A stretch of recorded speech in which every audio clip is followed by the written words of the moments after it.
Okay, I have a question. Oh, okay. It's about Steam, and listen, this might be a little like rated R a little bit, but Oh no. I just need to know if this could happen. Okay, Well, so good thing we're not recording right now. Good thing we are. thank God nobody can hear us right now because that would Yeah. be super embarrassing for me. Hmm. So I was on my Steam page because I was looking for a game that we had talked about like last month, and I was just looking everywhere for it. And so I Hmm. started looking into my library Yeah. because maybe I had bought it. This I is all super normal. Yeah, this is all normal so far. So I'm scrolling, and I find in my library a demo for Sinner's Landing, and it's exactly what you think it is. It is a very naughty game. I don't remember adding it. I don't even know what it is. I've never Oh, heard of it. Listen, oh listen to me. God. All right. No, listen. I know what this is, but yeah, okay. You keep telling me, and then I But will. how did it get there? Listen, I think I know the answer to this. Oh my did God. you gift can you gift a demo and can it be put in my library? Okay. So Did you do no, this? no. You can't. Whoa, this is really naughty. This is It's not graphic. okay. So way back when we first started this podcast, and we covered we covered we covered the Next Fest, like that, some 2024 Next Fest. Okay. Sinner's Landing was one of the games in that Next Fest. It was? Yes. And Oh, I God. played the demo, and I think I talked about it on the show, and you must have said, this sounds ridiculous, and added Oh it my to your God. thing. Now, in the demo, there was not full on. There's the demo was like a tease, right? Like there were there was like a lot of hints of boobs and a lot of like sexual innuendos, but this is just, even in like the preview images, there's like I know. fingers in vaginas and No, it's full-on graphic. blowjob. Yeah. It is graphic. More graphic than you usually see on these kind of games. Absolutely in their it previews. is. Yeah, absolutely it is. Yeah, it was. Ew, and then like gross, like he's fighting fecal monsters. It's weird. And then there's one screen cap where there's just a guy standing next to a llama. Yeah. That's like, and that's like how I remember this game being like kind of dumb. Right. But like, but definitely, again, not this graphic and like interesting enough that I was like, this is actually kind of holding my attention. Right. Right. And now. No, this is wild. I don't think I ever want to look at this game again. Sorry. I don't remember this happening. I don't remember putting it there, but I must have, right? I must have. Because I could see, I think simply the fact that I recognize it from this show means that you what else would be the coincidence? How could that coincidence happen if you didn't add this on purpose? And I was just like, is Because of somebody that. like pranking me? Like, did somebody put a demo? But no, that can't be. Like, how could that be? And you would be the only one who would do it. Yeah. So unless you sneakily put this demo on my Steam, I honestly don't think that's possible. maybe you were like really frustrated when we were playing Myst because I kept trying to like scale a wall. Oh, if you go to the bathroom and I quickly download this demo on and you're like, that would have been a really funny prank. I would be so confused. Anyway, I was just wondering if at all if that was possible, if demos get either no, I must have put it there. Welp. I guess I gotta play it. You friggin' perv.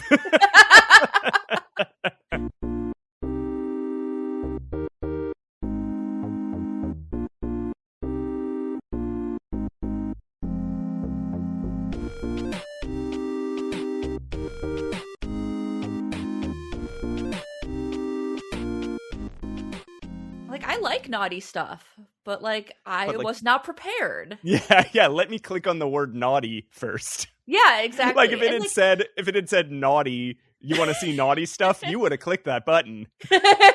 Naughty stuff.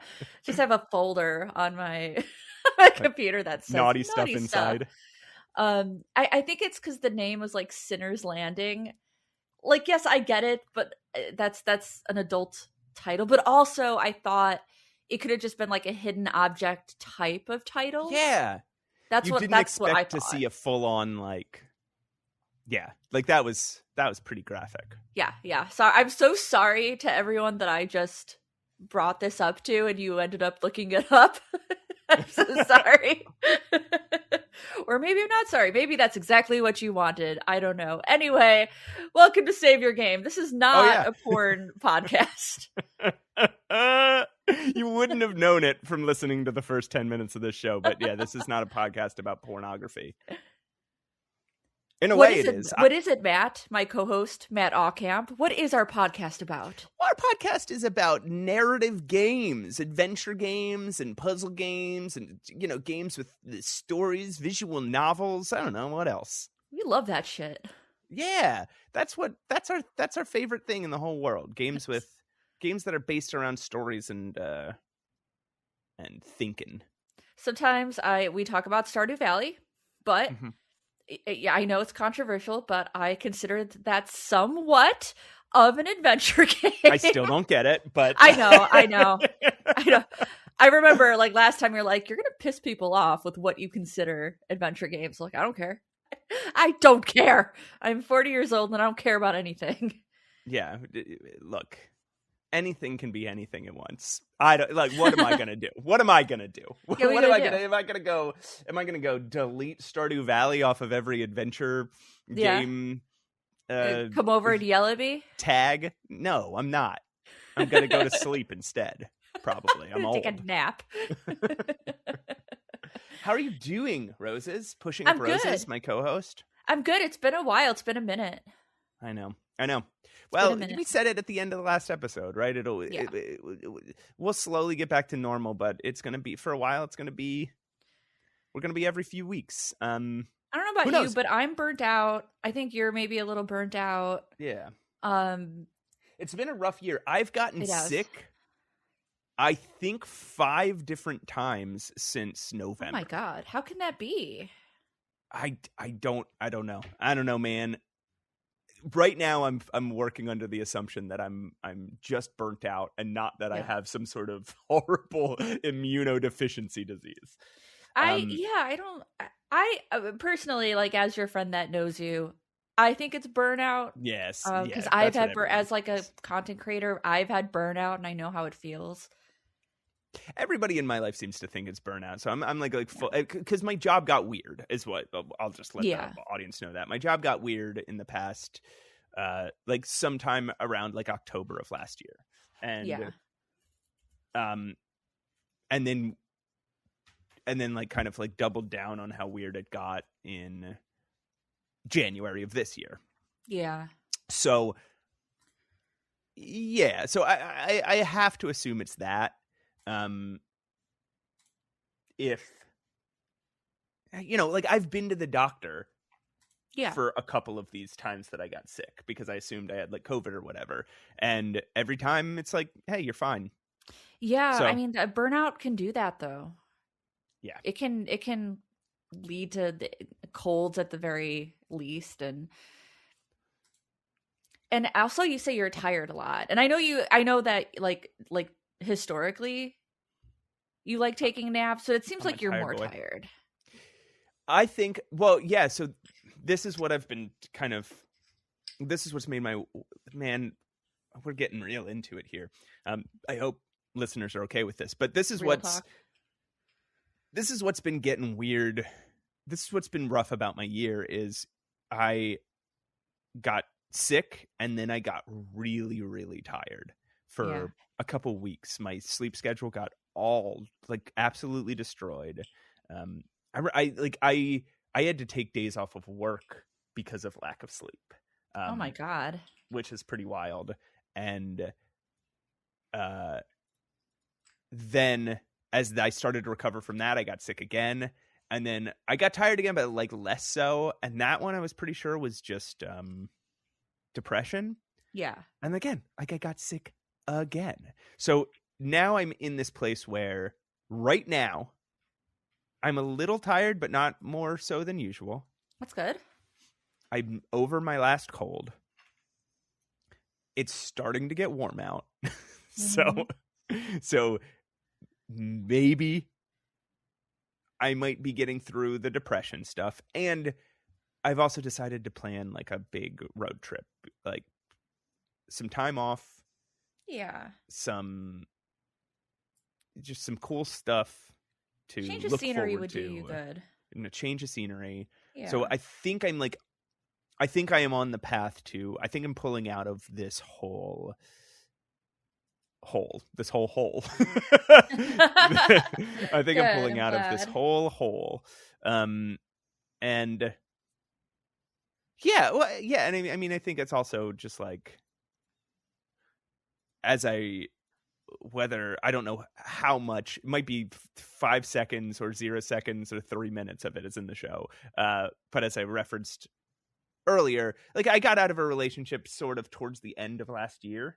Mm-hmm. And so I'm sure that had something to do with it too. Oh, I'm sure it did. Yeah. As work got worse, I was going through a breakup, and then, and then as I was recovering from work and an illness, I was adjusting to like the loneliness of single life. Right. Yeah. So like, I'm sure all of this has been compounding.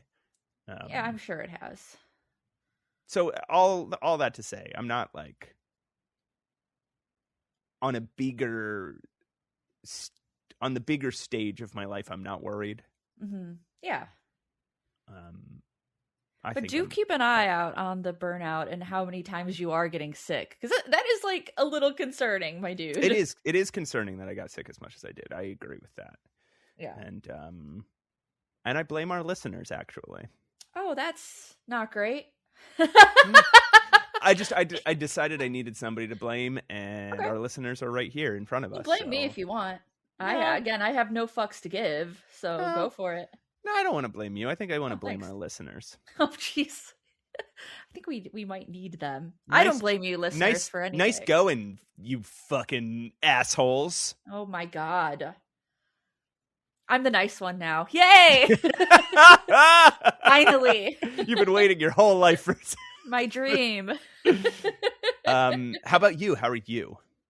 I actually just got off a really bad cold myself, and it's certainly a really nasty, like week-long cold.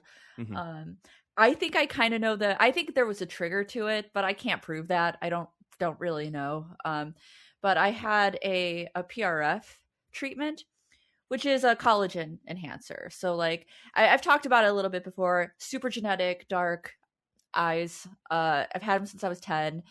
And then I had an eating disorder for a very, very long time, and that takes a toll on your skin. And so my nurse was like, try this PRF thing. It's when you take blood from your body and you put it back in to your body. Yeah. No. Under your eye. Yeah. I felt like a badass. I don't want you to do this. I already did it. Okay. I look fucking great. So shut your gob. It sounds scary. It's a little scary. It's a little scary. It is. Because you get bruised, after, because, injections and needles and taking your blood. And I got sick pretty much that night. And so I looked it up just to see if that's a side effect. And yeah, it can throw your immune system off. It can kind of like throw that, and then you might, it wouldn't be abnormal. I think that makes sense that it would throw your immune, like, yeah. Knocking your immune system down makes, yeah. So yeah, I got like super ill with a cold. When I get a cold, I get it bad, and I'm kind of coming off of that. But otherwise, I started my new clay term, my new wheel throwing class. I'm super stoked for that. I threw. Can we try not to be naughty for a second? Not a rhetorical question, Matt. Can we try to do, as I say this next thing, can you like keep it zipped? Okay. So I threw an 8-inch cylinder with 2 pounds of clay. I heard you make a noise. What was that? I had to clear my throat because I got a Wawa hoagie stuck in it. A whole Wawa hoagie got stuck in there. Was it 8 inches? There's a 8-inch Wawa hoagie sitting on my desk, and I would like to talk about my clay. Okay, go ahead. Without innuendo, please. Okay, no innuendo. I'm just sitting here. 8 inches is bigger than you think. That's all I'm gonna say. It's taller. It's taller than you think. Mm-hmm. But I did it. I threw 8 inches. So there you go. And I'm pretty comfortable with 8 inches plus. I just wanted to say that. Anyway, how are you, Matt? Oh, I guess I already talked about you. Yeah, never mind. Here, do me a favor and go up to the top of the top of Zencaster. Okay. And click the button that says, I don't know if it still says Theme B. There is a Theme B. Yeah, why don't you click that button? There's a lot of things up here. All right, I'm going to click it. Okay. Are you ready? Oh, boy.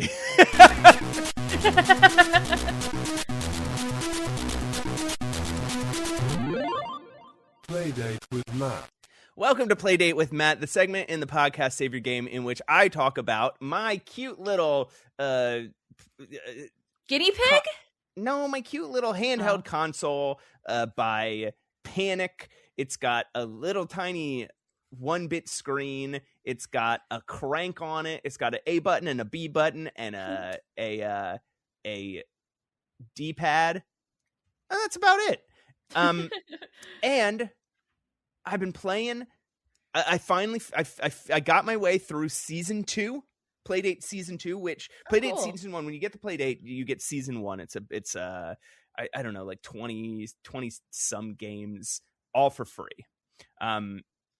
They come with the Playdate, and they dole them out to you every like 2 a week, so that you can spend some time with them, so you're not just like overwhelmed. And then you can buy season 2. I think it's, again, we've talked about this. I think it's like $15-20. Mm-hmm. And there are 1, 2, 3, 4, 5, 6, 7, 8, 9, 10, 11, 12, 13 games involved in season 2. Well, I think it's 12 games and then a bonus thing that's not really a game. And I wanted to talk about a game with art by Julia Minamata. Oh, nice. I knew you were going to say that. From the Crimson Diamond. It's a game called Chance's Lucky Escape. It is a point-and-click adventure game on the Playdate. So you are controlling with it's, everybody's probably done this at least once with an older adventure game, had to control a cursor with a D-pad. It's not the best. It's not the most fun way to control a cursor, but it moves pretty fluidly. The controller moves pretty fast, and the game moves pretty fluid. You have an inventory in the bottom, and what you play a dog named Chance, and Chance is the luckiest dog in the world. And the game is interestingly written, because as it starts, you are a bank robber. You're a dog who's a bank robber. Okay. And you are, chapter 1's called Luckiest Dog in the World, and you're in the middle of a robbery, and it goes wrong. And everything keeps going wrong for you. You drop your keys down the drain, or you drop your cell phone down the drain. You get fingered by the cops. You're running. Basically, this game consists of 6 chapters of you running away from the cops.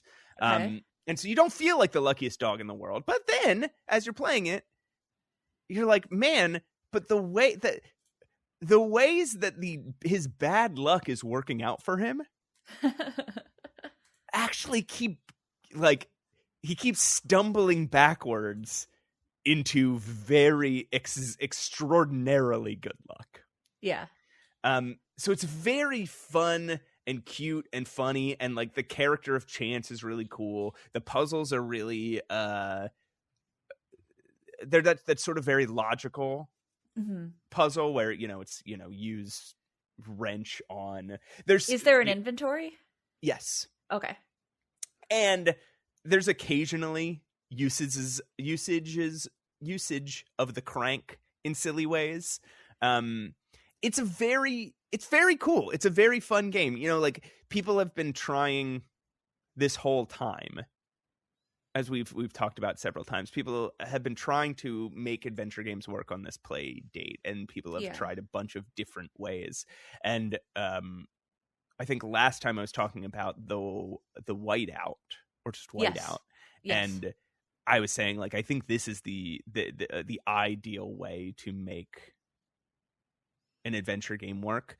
I still I don't feel like Chance overwrites that assertion. It does still again feel a little weird to control a cursor with a D-pad. Yeah, it always does. Yeah, but even with that, it's still like it's a really charming, really fun game, and it's definitely worth your time if you have a play date, or if you have an APK and you can play play date games on your computer. Get Chance's Lucky Escape. It looks check it out. Really cute. It was a really good. Yeah, this art is definitely like speaking to me. And then I'll talk about one non-adventure game, because again, season 2 of this playdate has been incredible. I played a game called, which one do I want to talk about? All right, I want to talk about a game that I should hate, but just like Dig Dig Dino, I got so into this game. It's called Long Puppy. Long Puppy? Mm-hmm. Okay. And it is, so you play a little puppy. You play like, and you're with your boy, and he throws a ball, and your whole thing is you got to fetch the ball, and you use the D-pad to stretch in a direction. The footage is making me kind of giggle. It's actually kind of cute. You use your crank to adjust the direction that the dog's nose is pointing. Oh, okay. And then you use forward on the D-pad to extend the dog in that direction. Yeah. So the first thing you'll notice is, the ball is in a place I can't reach. So what you learn is you have to go around, you have to like search the map and find food. And every time you eat food, your puppy can become a little longer. And like so Centipede. So you end up with a puppy that can just like, so it's not, unlike Centipede, it is not a static background, it is a scrolling background. Right. So you are exploring. But you roll around, you go around, and you can try and make your puppy as long as possible. And this was another game like Dig Dig Dino, where I started playing it one night and I just got hopelessly addicted, and I played the whole thing in one night when I should have been sleeping. All right, but can we talk about the fact that your dog has become an abomination? Yeah, like, it looks pretty bad. That's not good. Especially because your dog is made of little circles, connected circles. And as you get further into the game, as your dog becomes like 50 feet long, that is when your dog starts, the circles stop overlapping as much, and you just become this vector of circles that are barely even touching. It becomes really weird. And then have you played Mario Odyssey? Yes. Do you remember those little characters? They look like centipedes, little worms, and you can outstretch yourself. That is the vibe that I'm getting. These things that are outstretching to get to places. So the reasons I said I should hate this game are there the collectible. There's a collectible. There's like a secret collectible in each level, Okay. and it is a pea spot that you have to smell. So in every level, you're looking for one pea spot. Okay. And you're collecting the different scents that the dog identifies as whoever peed there. And then the second reason I should hate this game. Who the fuck is peeing? Okay, yeah, go on. Oh, hold on, let me tell you. Let me open this guy up, and I can try and tell you. Let's look at my pee journal. Are they people? A wild Please dog. tell me they're not people. Okay, wild dog, lazy rat, clown, nude cat, average dog, elderly dogs. I'm going to jump around, so I'm not giving them all away. A sticky kid, a man with a tight belt, a space deer. Those are some of the people peeing. A random clown peed. Apparently, that's not great. And the dog can tell that it was a clown by the smell of its pee. And then at the end of every level, the way you gauge how well you did is you crank the crank, and all the food you ate comes out of the dog's butt into a giant pile of shit. What? It's the pooping phase of each level. It's I could have done without that. They could have left that off the game. I could maybe deal with the pee, with the scent type of thing. I don't know if I can deal with the poop. It sucks. It's like, here, you made this great game. You made this really cool game, and then your score could just be how long you made the dog. True. Your score doesn't need to be the size of the pile of poop that the dog excretes at the end. Right. Like, you didn't have to do that, and whoever made this game, if they're listening to this, is probably laughing and being like, yeah, I didn't have to do it. I did it because it was funny. It's exactly. It's not. The rest of your game is funny. That was not funny. It's like really bad. It's like really stupid and childish and boring. And I'm sorry, I'm being mean. It's okay. But the rest of the game was really good. I hate that kind of like, and I hate that it's like a particularly indie video game creator sense of humor that was big in like the early 2000s with like Newgrounds and stuff, where it was like just people obsessed with just like, I could put poop in my game. Like, fuck off. It's very like Leisure Suit Larry 7. I don't know why that game was full of poop stuff, and fart stuff, but it was. Yeah, and it's the same. Like, whenever you go to like the AGS forums or something in. Like when you look at all the AGS games, half of them are just like boner quest. And it's like, oh, I have a big boner. Now I have to solve a bunch of point and click puzzles to get rid of my boner. And it's like, try being, you could try being funny instead of just being gross. Right? Well, I mean, nothing will kill a boner more than like a Moon Logic adventure game. Yeah, more than playing a point and click adventure game. Yeah, again, like that's the thing that bugs me is like, would people, instead of being funny, just be gross? Or potty shocking. humor. So I don't know. Anyway, that said, the rest of Long Puppy is really good. It actually looks really cute, and I like the name Long Puppy. There also is a weird phase before the end phase where when you capture your ball, the ghost of this guy's last dog starts chasing you around. And it can go through walls and stuff, so you have to like quickly, and you move around by extending yourself and then dropping your front legs and then pulling your back legs to you, right? Like that makes sense, right? Does that make sense? Yeah. So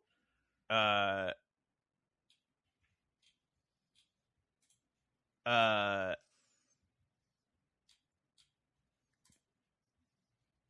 I got distracted by something.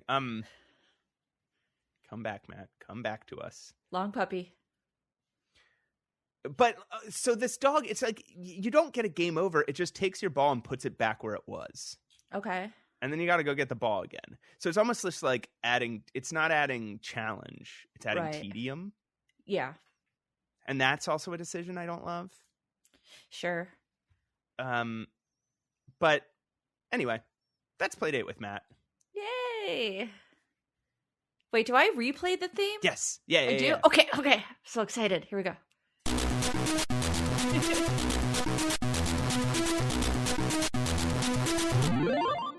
Playdate with Matt.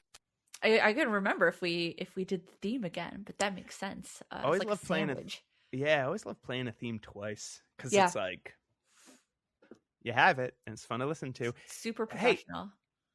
Before I tell you some non-Playdate games I played, or I'll just tell you about one. What did you play anything this week? I didn't. This month? Listen, I had a hankering, a really big hankering to replay Grim Fandango. It's my favorite game of all time, and it's more accessible than ever now since it was, remastered in 2018. But instead of doing that, actually, I refound one of my favorite things on YouTube, and that is the live acted, the live reading of Grim Fandango that was done at E3 in 2018. Yep, I didn't watched know it. about this. That's so I funny. watched it when it was live. I was so excited. 2018 E3, and they have the original actors plus Jack Black. Imagine you're going to E3 to see like a live reading of a video game, and there's Jack Black. And Jack Black just walks out and he's reading.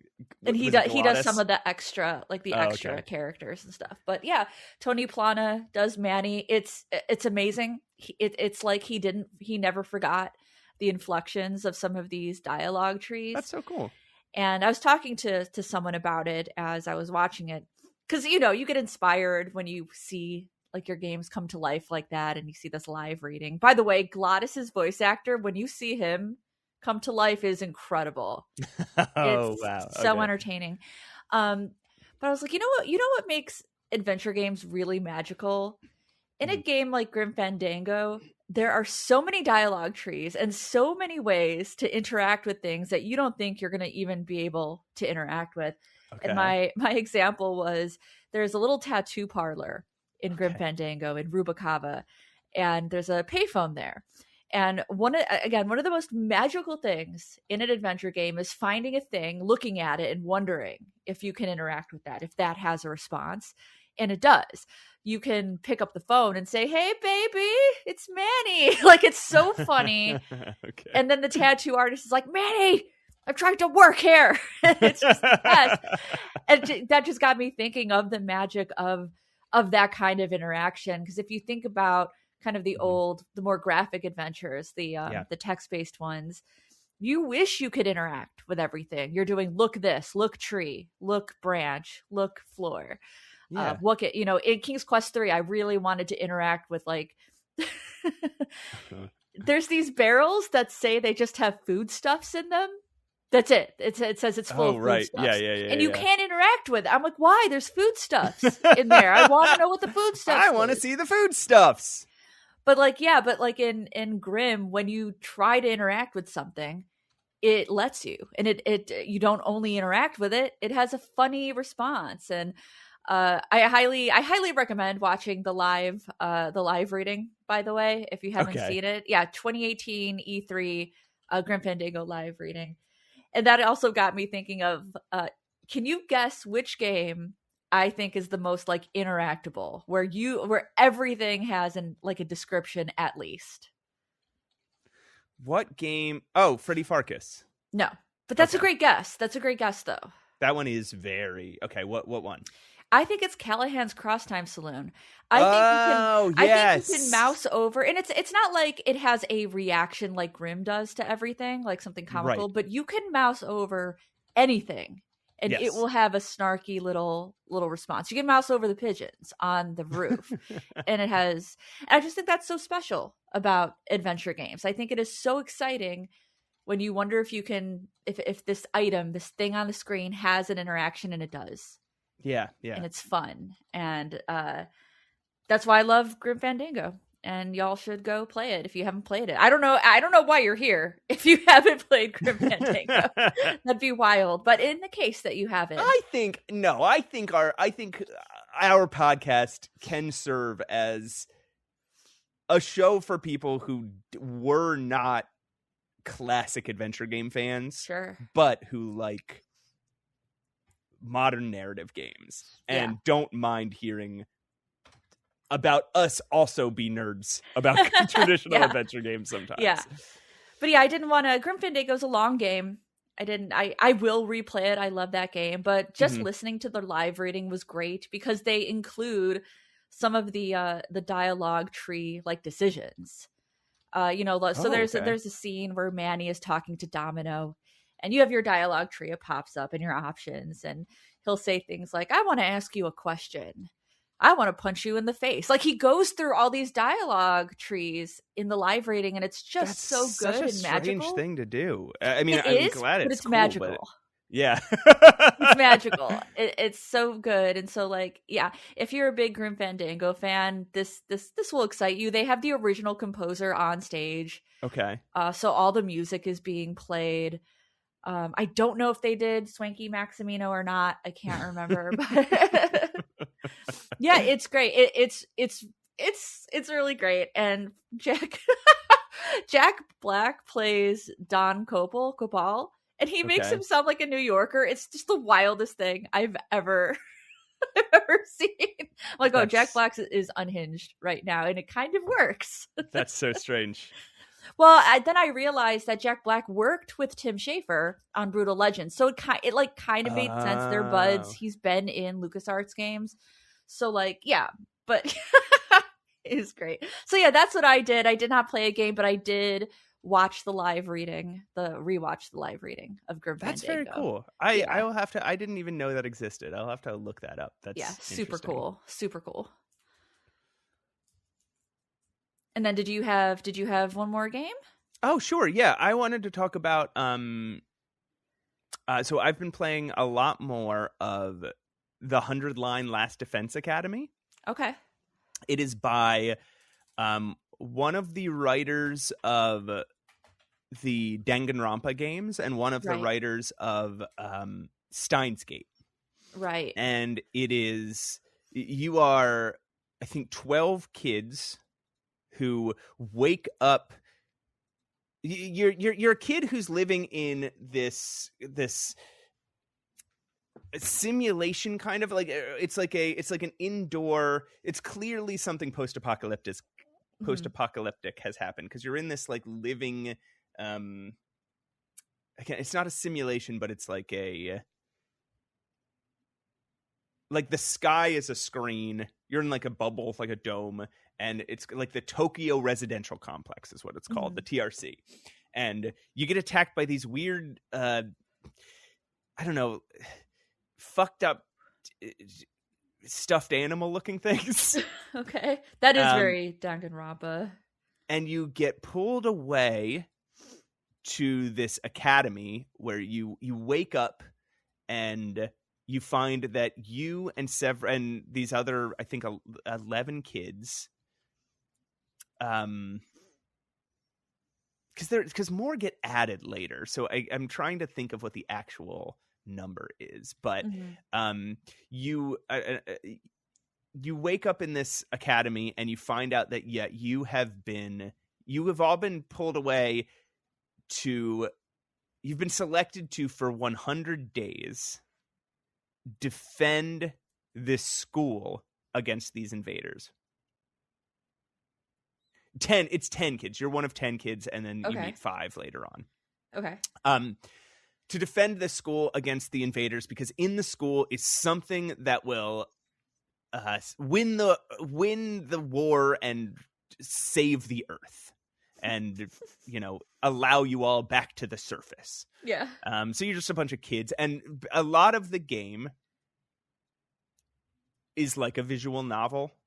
You're just clicking through dialogue, and you're seeing this mystery unfold. Like, who are these invaders? Who am I? Why did I get chosen? Why did I get kidnapped? Why am I able to do this thing where I can stab myself and then my blood turns into a battle uniform and a super weapon? What? Yeah, it's called hemoanima. It is you can stab yourself and then your blood turns into a weapon and a set of armor. Okay. And each kid has a different weapon. Like, you have a big sword. One of your friends has his hemoanima turns into a motorcycle and a spiked baseball bat. A couple other people have guns. One guy has a giant mech suit. It's pretty cool. And you do these little turn-based strategy battles with the invaders. And that's every dozen days or so you end up fighting these guys. But there's so many questions. Why you guys? What are the invaders? What happened to the Earth to begin with? It's very Eastern. It's like very Japanese storytelling to me. Right. And also like what will happen when you get to day 100? Yeah. So you go through this first 100 days and there's a lot of twists and turns. The biggest trick this game plays over and over, and it does it very successfully. And this is not, I'm not giving a story spoiler here. This is a conceptual spoiler. So if you don't even want your thoughts about the game to be directed in any sort of way, if you don't even want it some sort of hint about where your mind should be, then skip ahead, I guess. But okay. I mean, this is so high level that it's not gonna affect your enjoyment of the game. The game is very successful at telling you, at sort of giving you a really strong clue. Like you, as the player, you're like, okay, I think I know what's happening here. And then making you, the player, doubt that so hard that by the time it comes back around and they're like, yeah, it was what you thought. Okay. That you're like, holy shit, it feels like a reveal. It's kind of like in a murder mystery where it's so obvious who the killer is. Yeah. But then they spend the whole thing sowing doubt so well that you're like, okay, that's not the killer. And at the end, it's like, obviously that was the killer. And you're like, fuck! But like, that's a really fun way to tell stories. And it does this on so many levels that I found it really impressive. But here's the thing. One of your combat powers, and this is a game mechanic thing, the way that some of these visual novels use normal game mechanic, like storyify normal game mechanics. Mm-hmm. It allows you to reset the battle at any point that you want. You can redo one wave of the battle, or you can reset the whole battle. And it justifies it by saying that is one of your powers. That's something your hemoanima does. It allows you to kind of turn back time a little bit. And so you get to the end of this 100 days and things do not work out well. Your first ending, quote unquote, is horrible. And your character talks about this. Like, this was terrible. I can't believe how badly this is not what I wanted. Yeah. And then you learn, hey, you know that thing where you turn back? This is a bit of bigger spoiler, but I'll explain why it's also not that big of a deal. Okay. You learn that you can turn back time all the way to the beginning and do these entire 100 days again. Oh, wow. And so but basically, it's not a replay of the whole game, right? So this is probably what we have to talk about now. Yeah. So basically your first 100 days, which takes about 20 hours. Wow. Is gonna feel like it's gonna feel like all intro. Yeah. Prologue. Excuse me, sorry. Because again, it's a terrible ending. And you're going to get to the end and be like, I don't want the people who died to have died. I don't want I do not like some of the decisions my character made. Yeah. I wish I could change some of those things. And then you find out you can. So obviously you're going to play the 100 days again. Sure. But it is those 100 days again. Oh, wow. But you have this new knowledge. And because it's a visual novel, it's like your character is acting on this knowledge, not Right. just you, the player. Okay. Because you know, you're not so much in control of a lot of these major story beats because it's a visual novel. So the second version of this game is, you know, Last Defense Academy 2, and you go through the same 100 days again, and everything, you know, supposedly is going to happen the exact same way, but now you have decision points and a story tree. And so it'll come to a thing where it's like, okay, you found out this was the bad guy all along. I'm not gonna be any more specific than that. Yeah. This was the bad guy all along. Do you want to go kill him day one? Interesting. And then you choose yes or no, and now you have 2 new 100-day stories. One based on the reality in which you killed this person, and one in the reality in which you didn't kill this person. And then it'll say, so do you want to tell everybody that you just came from the future and you know everything that just happened? So now you have 4 story trees. The one where you killed this person and you told everybody, the one where you killed this person didn't, the one where you didn't kill this person, and both of those options. And now it just keeps branching. Yeah. And so, and again, initial game takes about 20 hours to play. I'm now in 101 hours. Oh my God. And I have 25 endings. That's insane. There are 100 endings to this game. 100 endings? Yes. And a lot of these paths are wildly different than each other. Some of them have, like, some of them aren't. Some of them is just like, every now and then, this happens rarely, but every now and then you'll make a choice and you just die and your story is over. Yeah. But most of the time it's not. Most of the time it'll get you to day 100. But sometimes it'll be like, it'll use tricks. It'll be like, nothing interesting happened for the next 50 days. Yeah. And suddenly it's day 90, right?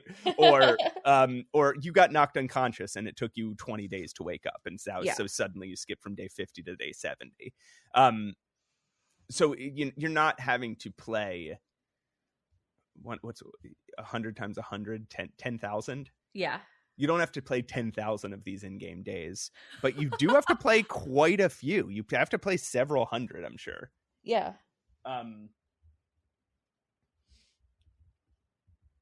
There are routes, like there's one that was called the comedy route. Shit, my mic arm is drooping. There's one that's called the comedy route, and like where it's all kind of slapsticky. Everybody survives till the end. Like, just spoil the comedy route, whatever. Everybody survives to the end, but it's so ridiculous that you're like, well, that didn't feel like an ending. And there's one called there's like a horror route where there's like a zombie story. Nice. There's a mystery route where somebody is like secretly killing everybody. Nice. And you find out through some of these routes, you find out that you find out new information, and you keep uncovering the mystery of what the fuck is going on just keeps getting deeper and deeper and deeper. And there are this is something I recently discovered. There are some routes that are locked behind other endings. Like, you can't go any further in this route until you get endings 33, 50, and 45. Yeah. So there is, again, if you want to put the 200 fucking hours into it, there is an overarching story here that you can slowly unravel by playing all these endings. And there are supposedly there are about 2 endings that people feel are finite, that people feel are like, if you get to this ending, you will feel satisfied enough to stop if you want. Yeah. Or you can keep going and get all 100, but. Oh yeah, because there's going to be people who want to complete it. And I might, that might be I'm me. one of those people. I get very, like, obsessive when it comes to that. So, yeah, and I really like the combat. I mean, it does get tedious, right? Like, your days consist of either you're locked in a story, which is fine. Like you do want to find out the story, but it's that sort of thing where you do get interested in the loop of as your day goes on, you can do a couple things. If you're not locked into story visual novel stuff, you can go train in the VR room, and that'll get you battle points, and you can use your battle points to upgrade your attacks. Oh, interesting.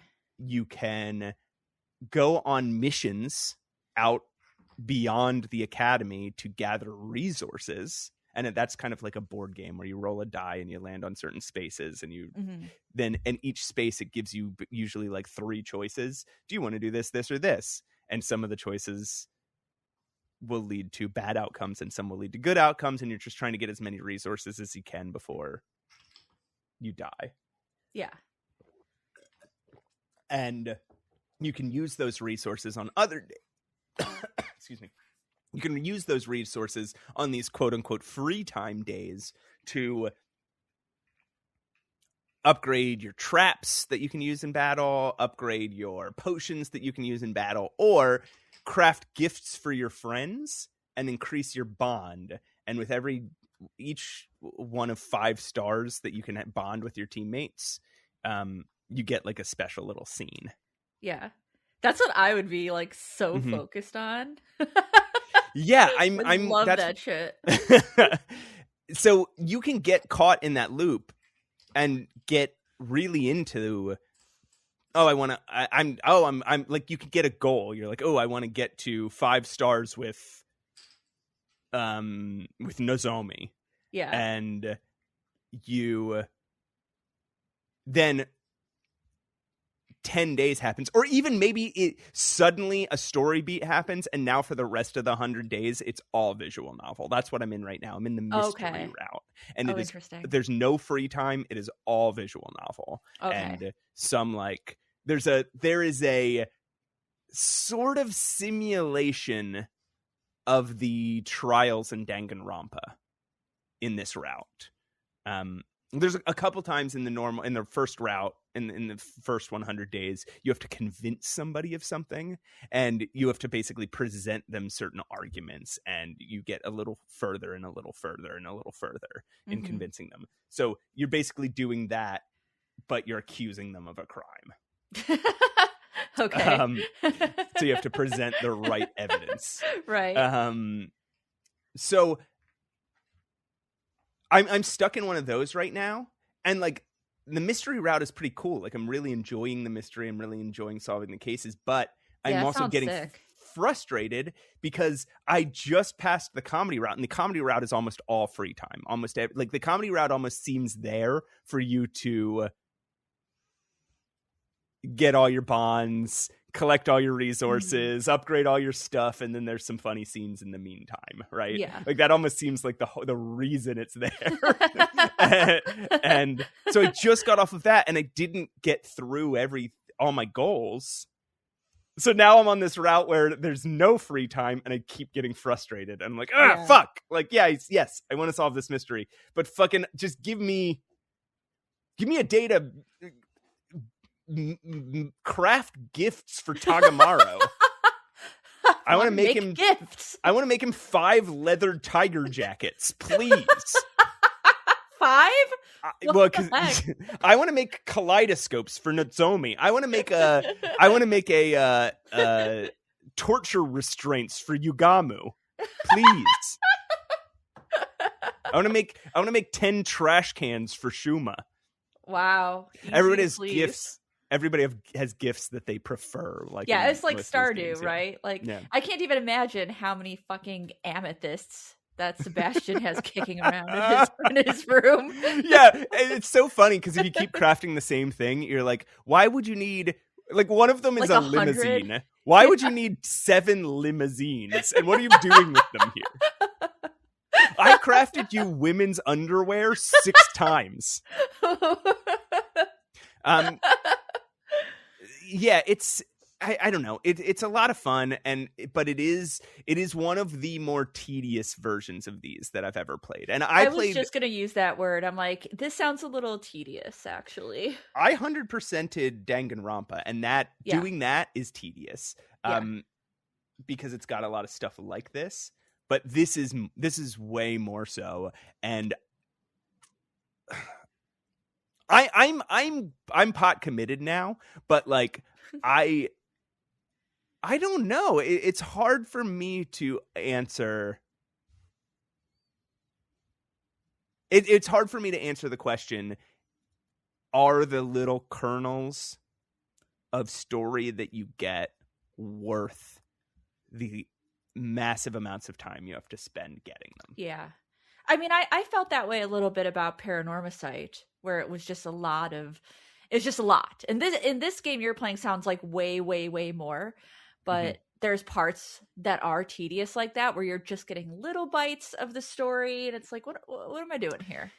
And you do, I'll say this, you do get to skip stuff. That's good. That's nice. You can't skip in Paranormicite as far as I could tell. There's a skip dialogue button, so there's certain scenes where like you can kind of tell like, oh, I think I've kind of seen all of this before. Yeah. And there's other scenes where maybe you haven't seen this exact dialogue, but you kind of get the gist from the shit that you have seen. Yeah.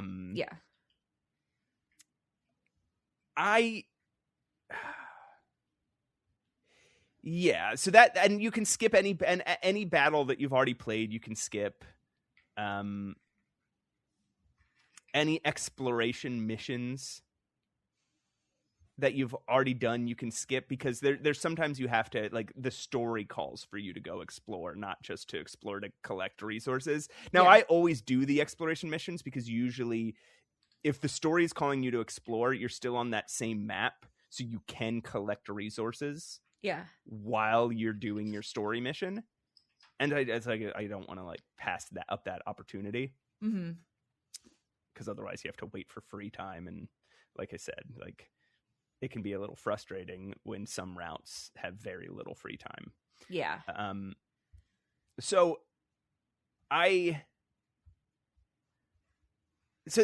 you can skip a good deal of stuff, and then with the story chart you can jump to usually right before the decision is made, when there's multiple like when there's a story branch. It'll say, do you want to go to the beginning of the day, or do you want to go to immediately before the decision? So that's good. But yeah, it is pretty tedious, and it is a long fucking game. But it sounds like you're intent on completing it. Yeah, because there's just a lot about it that's charming, and I'm hooked on the mystery. I want to know.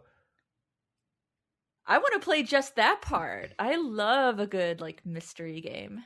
And I think you would start this game and you would immediately be compelled about like, who are these weird people? Why are they here? Why does this girl look exactly like his childhood friend, but has a different name and doesn't seem to know who he is? Why?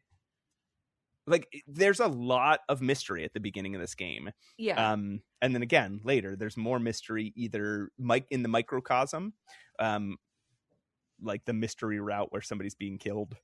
Or people there's a serial killer, or in the macrocosm, like what the fuck are we doing here? Why are we here? That's like every JRPG I've ever played. Like, why are we? That's the plot of Final Fantasy VIII. Why are we here? Why are we here? Yeah, that's actually a good point, because in Final Fantasy VIII is also about like a shady university, right? Yeah, it's like kind of. There's like things going on behind it, and you're with this group of people, and it's kind of, there's like a fate element, like a destiny element to it. It's please play it. Please play it. It's so funny. And these characters are so charming. There's one girl, Darumi, who thinks she's in like, it's very meta. She thinks she's in a visual novel killing game. She's fucking stoked for everybody to start killing each other. All the kids it was like, Darumi, it is not a killing game. We are here to fight the invaders. And she just like refuses to believe it. She keeps thinking like, we're definitely in a killing game. Darumi's great. There's a girl who wears a tomato on her head. Okay. Like a real tomato, or from a royal family, and she doesn't believe that anybody is worthy of seeing her face. So okay. Tomato on her head. Like a big maybe it's a mask, but yeah, it's a big tomato. Yeah, there's a you have to convince some people, like, immediately refuse to fight, so you have to convince some people to do it. One girl will not fight because anytime she gets nervous, she can't help it, she pukes all over the place nonstop. So you have to, like, convince her that it's okay, like, no, what, like, not to be embarrassed to puke in front of everybody. You have to make her, like, a special puke bag. Oh my god. Thankfully, her hemoanima is, like, she's in a car, so you actually never see, you have to see this character puke. But anyway, that's 100 line Last Defense Academy. It's a really interesting game. If you like this sort of thing, it's cool. I don't think the strategy game's fun. It's like, it's fine, the turn-based strategy battles, but I don't think that's strong enough to play the game if you don't like visual novels, right? And if you're just a regular adventure game fan who sometimes makes exceptions for visual novels, like maybe you'll make an exception for Danganronpa or what's the 999 games, or Steins Gate. Steins Gate's very visual now, but like Paranorma Site. This isn't gonna have enough gameplay if you don't like visual novels to, like, distract you from the fact that it's a visual novel. So only play this if you like them. But if you're into that genre, especially if you liked the Danganronpa games, it's got a lot of that charm. Again, know you're in for something really fucking long. Because you are not going to be happy. Like, if you think to yourself, "Oh, yeah, fine, I'll just play the first 100 days and stop," you're gonna be really disappointed. You're not going to. You could not get to the end of that first 100 days and be like, "All right, that's a satisfying ending." Yeah. All right. Should we play a thing? Should we play a music? Oh God, I don't even have my chart up. You have to make one up. Go. Darumi Amamimo. Is that your final answer? That's my final answer.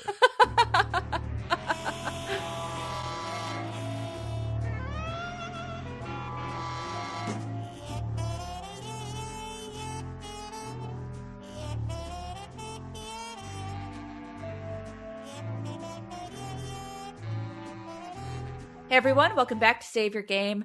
I'm one of your hosts, Pushing Up Roses. With me, as always, the greatest jumper, the greatest runner, the man himself, the myth, Matt Allcamp. Hey, Matt. I've been sick, so I haven't been running that fast. And so, like, just the other day, I was running. I was like running faster than the cars on the street, obviously. And the thing is, I ran past a cop. Okay. And he didn't pull me over because I was going faster than the cars, obviously, but I was not going faster than the speed limit. And were you like a blur? He just didn't see you? It was actually embarrassing. No, he saw me. He saw me, he waved, and that was the most embarrassing because, like, usually I get pulled over. They say no running. You can't run this fast, sir. And this time he was like, "Have a good run." I was like, fuck. It was really embarrassing. I'm sorry that for these hard times. Yeah. But again, my sinuses are clearing up. The weather's clearing up. So soon, I'm going to be back to running at illegal speeds, getting tickets. Mm-hmm. I'm happy. I'm happy for you? Question mark. What are we talking about? We are talking about personal favorite of mine. I think that is underrated and underappreciated. The amazingly different King's Quest VII. Yes. And I have many thoughts because I really like this game. Now, I don't have a lot of this information, but I'm gonna guess you do. What is the background of this game? How did this game come to be? I don't fucking know. Okay. You know what? I do have a video on it. So I probably did go, or maybe I just made fun of it. I might have just made fun of it Okay. actually, because it's so insane. But This so was some this, late. So we'll just cobble together based on our knowledge. This is some yeah, late Sierra. yeah, it's considered late Sierra, even though when we look at the year, like it's not that late, right? It's 1994, so it Sure. is late Sierra, but like when we think about 1994, it doesn't feel Yeah. that way. But yeah, it is. It But is. And Sierra's adventure games stopped when? In like let's see. Oh, I mean, Phantasmagoria was 95. Mhm. Um, they did try with like with like a King's Quest 8. I don't know. Yeah. It kind of like softly like went away, didn't it? I feel like there Yeah. were some attempts. But this was after, this was after almost all of their classics had already happened Yes. by this point. Yeah. Yeah. So when we say late Sierra, like the company still existed, I think, until 2008, but Yeah. they They were publishing for a lot. they got Yeah. sold in 1998. So it was Yeah. pretty. So this was pretty much towards the end of their development. Yeah. That their life as developers. Yeah, but I mean, but honestly though, it's still like it was still at least directed by Roberta Williams and Lorelei Shannon. Lorelei Shannon worked on games like Dagger of Amon-Ra and Gabriel Knight, sorry. Phantasmagoria 2, that's what Okay. Lorelei is mostly known for. The writer was Lorelei Shannon. So it does have the usual suspects in terms of who worked on the game.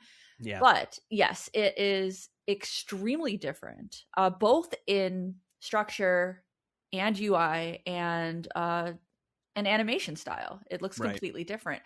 And I think Sierra was kind of going for that because they also did Torrens Passage, which did this same structure. It did the same weird animation. It's a little bit better in Torrens Passage. It's a little janky in King's Quest VII, And but no yeah. dead ends. Right, no soft locks, no dead ends. Which You was, can I die. think, You I can think die a good decision. a fucking lot in this Oh yeah, game. and it's hilarious because is it a Sierra game if you're just not dying in a strange way? I don't know if it is. And for doing stuff that is eminently reasonable, not like like you're like, oh yeah, I'll just like I'll click on this stick on the ground, dead. Yeah, that's not one of them, but that's the sort of example. Yeah, it almost seems like this is the era when Sierra started finally paying attention to LucasArts and trying to compete with LucasArts on LucasArts' level. Yeah, very, very obviously so. But what makes it really stand out is I think this is a beautiful game. Yeah. I think that if you listen, if you kind of ignore the janky animation of the characters, oh my which God. let's be a little forgiving because this is somewhat new for computer games. I'll give it a little bit of forgiveness for that. It is a frame every 3 seconds. Yeah. That's people argue now about, does this game look good in 60 frames a second or 120 frames a second? Yeah, I mean, King's Quest VII is 1 frame every 2 seconds. Yeah, and all the backgrounds are like hand painted and like scanned in or hand drawn and scanned in. And they actually are traditionally animated. So I do give it some props for that. I think this game is gorgeous, and that's kind of what drew me into buying it. This is the first computer game I bought with my own money, on my own. As in, I saw it in the store, Aww. I wanted it, and I saved up my money and I bought it. And it didn't work on my computer. One of the most just disappointing things of just all time. Can you imagine? That would never happen today, where it's like you buy a game. I know. And it just doesn't like work. It doesn't work, and there's nobody there to help you out. Like nobody cares, and nobody will help you out with it. It's just like something you can expect sometimes. Is that sometimes a game? Sometimes you spend all your entire allowance on a game, and that game won't work. Oh well. Yeah, it was like $50. That's computers. Yeah, $50 But I just remember seeing it in the store, and this is at an age where, like, I knew that it was a King's Quest title. I knew it was tied into the other King's Quest, but it was also kind of confusing because the structure was so different. It looks like Sleeping Beauty if you want like a comparison. And I think even one of the art directors said that they used like Disney movies like Aladdin for inspiration for the art. I think it looks like Sleeping Beauty, especially with the antagonist that we have in this game. I think that the themes are a lot more Sleeping Beauty also. Yeah. Like I think it yeah. You say it reminds me of Sleeping Beauty because of one of the antagonists. The antagonist also because of the hand painted. The antagonist is a straight up ripoff of that's Sleeping true. Beauty. There's a character in Sleeping Beauty. The bad guy in Sleeping Beauty is named Maleficent. This character's name is Malevola. Militia, and she looks. Malevola's a great name. I think that I might have gotten that from somewhere else, but I think they might have. I think she looks exactly the same too. She does, yeah. So they were obviously very inspired by Aladdin. I think even Militia kind of resembles a bit of a Jafar character as well, kind of like with the coloring and that villain, what she's wearing. Right. Definitely Maleficent, definitely Jafar for me. But yeah, I saw this game and I did tie it to King's Quest, but it was so different. And I just remember I bought it while I was on vacation in Oklahoma. I was so stoked when I saw it in the store, and I bought it with my money, with my savings, my allowance. And we typically drove up there. So like on the way back home, I just kept looking at the box and rereading the back of the box and looking at the screen. I was so excited because it did look cartoony and fun. Yeah. And I eventually had to play it on my Aunt Carol's computer. Aunt Carol, third host, the third secret host of this podcast. She never actually appears, but she's on every episode. Her spirit lives in each episode. I played it on her computer, and I truly love this game. I know it's really different. I know it's such a departure, especially in the gameplay itself. But I truly love it. It is in chapters, and unlike the other King's Quest games, you get to play 2 female characters, Princess Rosella and Queen Valenice, and you get to alternate between them. So your Not story at will. is being told. Yeah, I know. I know. Yeah, no, I know you know. I'm just for the listener. But like, man, I was talking about how like adventure games are like very magical and like very special. This is a magical game to me. This is when you talk about what was the category of games that you used to look for on Home of the Grand Underdogs? Adventure. Grand Adventure. This is a grand adventure. This takes you to some wild places and places that are very different from each other. Yes, this is a grand adventure, and that's why I fucking loved it. Yeah. And of course it does that kind of fairy tale thing where it'll take inspiration from fairy tale characters and Greek mythology, and I fucking fell in love with it. And so I was quite surprised. Yeah, the Greek as an adult that no one likes it. The Greek fates direct you to the unseelie Queen Mab, Queen of Dreams. Yeah. So love. Like it is a mishmash of mythologies. That is such a it's so funny the way that they take such wildly different sets of mythology and they jam them together. I think that's why I liked it, because it was grand and diverse in its settings. It wasn't it's anything but one note. Let's just say that. It's a lot of notes, and sometimes they're dissonant, and that's just how it be. And there's definitely some I feel that there's Nightmare Before Christmas inspiration. I think it's on purpose. I'm not sure. 100%. I mean, I would even say to the point where, much like I think Militia is I think I would have to say is a not just inspired by, but a ripoff of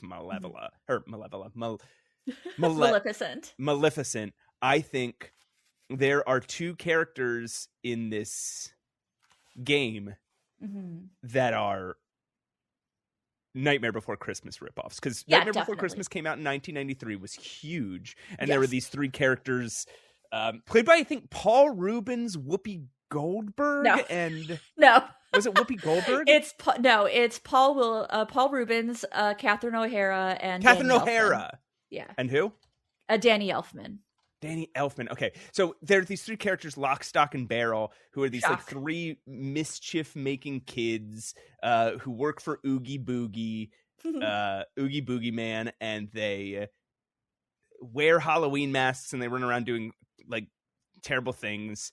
Yeah, I think they even live. I think in a little. I think they do. Yeah, I think they Lock, Stock, Shock, and Barrel. I know they live like I know they like have a police system that like brings them up to wherever they are. Their little fort. Yeah. Yeah. Yeah. I can't find the outside of it, but they live in a little like tree fort like this. And in this game, there are two characters who look exactly like Lock and Shock. Yeah. And they live in a tree fort with a pulley system. And they spend the whole game running around making mischief. Like it. That looks like a jack-o'-lantern. That looks like the Pumpkin King. Yeah. It is just and yeah, in the Oogie land Boogie. of Ooga Booga. Ooga Booga, So, yeah, Ooga so Booga like land. it is 100. I don't think it's. I think it would be. I think it would be difficult to just call this inspired by or homage. I think this is ripoff. I think this is fair. Trying to cash in on a very popular property at the time. That's fair. But keep in mind, as a kid, I fucking loved it. Oh yeah, no. As a kid, it wouldn't have bothered me at all. Yeah. It's only now that I'm like, okay, this was a kind of crass commercial, commercial No, I agree. Decision, but it's still. That did not. It didn't. There are things that took away from my enjoyment. Like I liked this game. I didn't love it. Yeah. I don't know. Bordering. I border between like and love. But the things when you texted me, you said it was like that was very cute. Yes. Yeah. I think it bordered between like and love. Like I really, really enjoyed this game. But the things that took away from it. There are things that took away from it, and these things that I'm complaining about now are not among them. Like, yeah, it doesn't actually bother me that they ripped it off. I just think I have to acknowledge that is the case, and it's kind of funny that that they did that. I do talk about that more in my video. Okay. I think it's a very funny video on King's Quest VII because it does point out kind of these weird things that happen. One of my favorite things in the world, just in the world, is not even in this game. Not even in this game, just in the world itself. You're playing Valenice in the first chapter, and you have to pick up a pot, and literally every single pot you pick up breaks, except the last pot.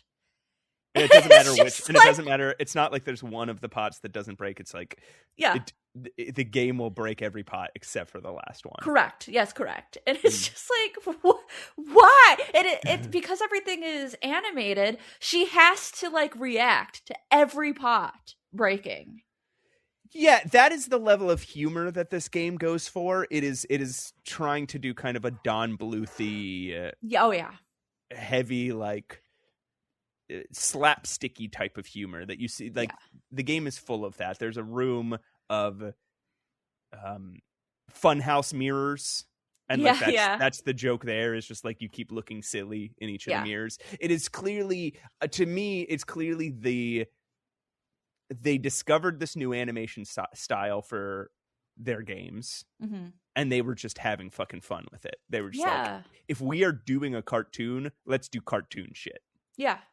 And I think I in that way, I think it's successful. I think it is really fun, and it's. I don't know that it's funny, but it is fun. I don't know if it's funny, but if I'm really honest, I don't know if any of the King's Quest games were ever funny. You know, I think they had some maybe amusing moments and quips, from characters, but they're certainly not. They're not comedy games, and I think this one is also not a comedy game. Yeah, and this is one of the only games where it's very just like pro female. Like you are. Let's can we get into the plot a little bit? Please. Because I would love that. First of all, it starts out with a song. And Oh like boy. little wee Roses fucking loved it. I bet she did. Wee Roses loved Disney. She loved singing. She loved high fantasy. She loved all that, and I loved it. I thought it was great. And we get a But little story. Go ahead. unfortunately, it's actually a very bad song. So like, You shut your mouth. so like I bet little wee Roses loved it, and yeah, it's something that, you know, if I were a little kid, but unfortunately, folks at home, it's a bad song. How dare you? Unbelievable. But like, yeah, it's kind of a very like Sound of Music, like Maria frolicking and enjoying her freedom of nature. And If it was written by somebody who didn't know how to write lyrics, and yeah. Rosella only has 4 fingers. I don't really understand it, but she does. She's a Simpson. Yeah. And I guess at this point in time, at this point in the King's Quest lore, Rosella is still unmarried. If you recall in King's Quest IV, Edgar, who was Lilot's son, proposed to her, and she's like, nah, I don't know you. Like, it was a very good ending, actually. It was a very good ending. She's like, I don't know you. I'm very flattered. You're kind of a hot human, but let's I gotta not, go. you know, Yeah, I gotta go. I gotta go I back gotta to go my dying dad. I've got a dad to hang with. I gotta. I'm a video game protagonist. You're a little. I'm a little out of your league. You were once a small green little man. I just don't know. Just don't know. So that's where Princess Rosella is. And in this intro, which I love the intro. I love a cinematic intro. Mm-hmm. She's talking to Valenice, and Valenice is like, oh, but you should get married because Prince Throckmorton is quite the catch. And Rosella has one of the best responses. Prince Throckmorton? A mother, he's so boring. She just whines and whines about everything.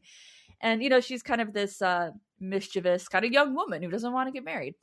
And for some reason, she jumps into a pool of water in which a flying seahorse, that's what it looks like, a flying seahorse, kind of lures her in. She looks into this pool and she sees like the reflection of a different world of like Etheria, and she was very intrigued. So she just jumps in the water, and her poor mom, like, what is happening? What would you do if your child just like is refusing a future and just jumps into a pool of water? Like, that's horrifying, right? Yeah, I get. Yeah, yeah. But Valenice is a badass. We know But I mean, this. she's from a family who does shit like this all the time. That's true. That is true. So that makes it, I think, even more charming. Because I mean, you know, King Graham would have been like, "Hey, what's that?" Just jump into a mysterious pool of water. Turns out that this pool of water is a portal. Valenice jumps in after her to save her daughter. Now they're both in this little whirlpool. Unfortunately, the whirlpool gets intercepted. No! Yes, by a green, weird-looking hand. He takes Rosella, and now Rosella's gone, and so they're kind of put in different worlds because she got intercepted, and Valenice ends up in the fucking desert. And that's where you start. You start as Valenice. And if you have one inventory item that will make you sit through a 10-second animation of watching Valenice cry. If you use it on so much anything, crying. if you touch this, there's a comb. If you touch this comb, if you try to use this comb on like anything, she'll just cry, and it's a 10-second animation. I timed it. Look, there's a lot of crying in this game. And I feel like I need to forgive it because, like, that's her daughter. So, I don't know. She's a little emotional. She's in the desert with no one. I'm not faulting her for being emotional. I'm faulting a game designer for making me sit through a woman crying for several minutes of my actual human life. It's a lot. But man, I don't know about you, but this game grabbed me immediately. As soon as I was put into that setting, into the desert setting, with these kind of interesting characters and interesting puzzles. These puzzles are not the same as other King's Quest puzzles. I think they're actually there are some easier than I agree, and I Yeah. think the start of this game is a lot of very I'll say it again, LucasArts style, more Sure. like more inspired puzzles. Yeah, I like them.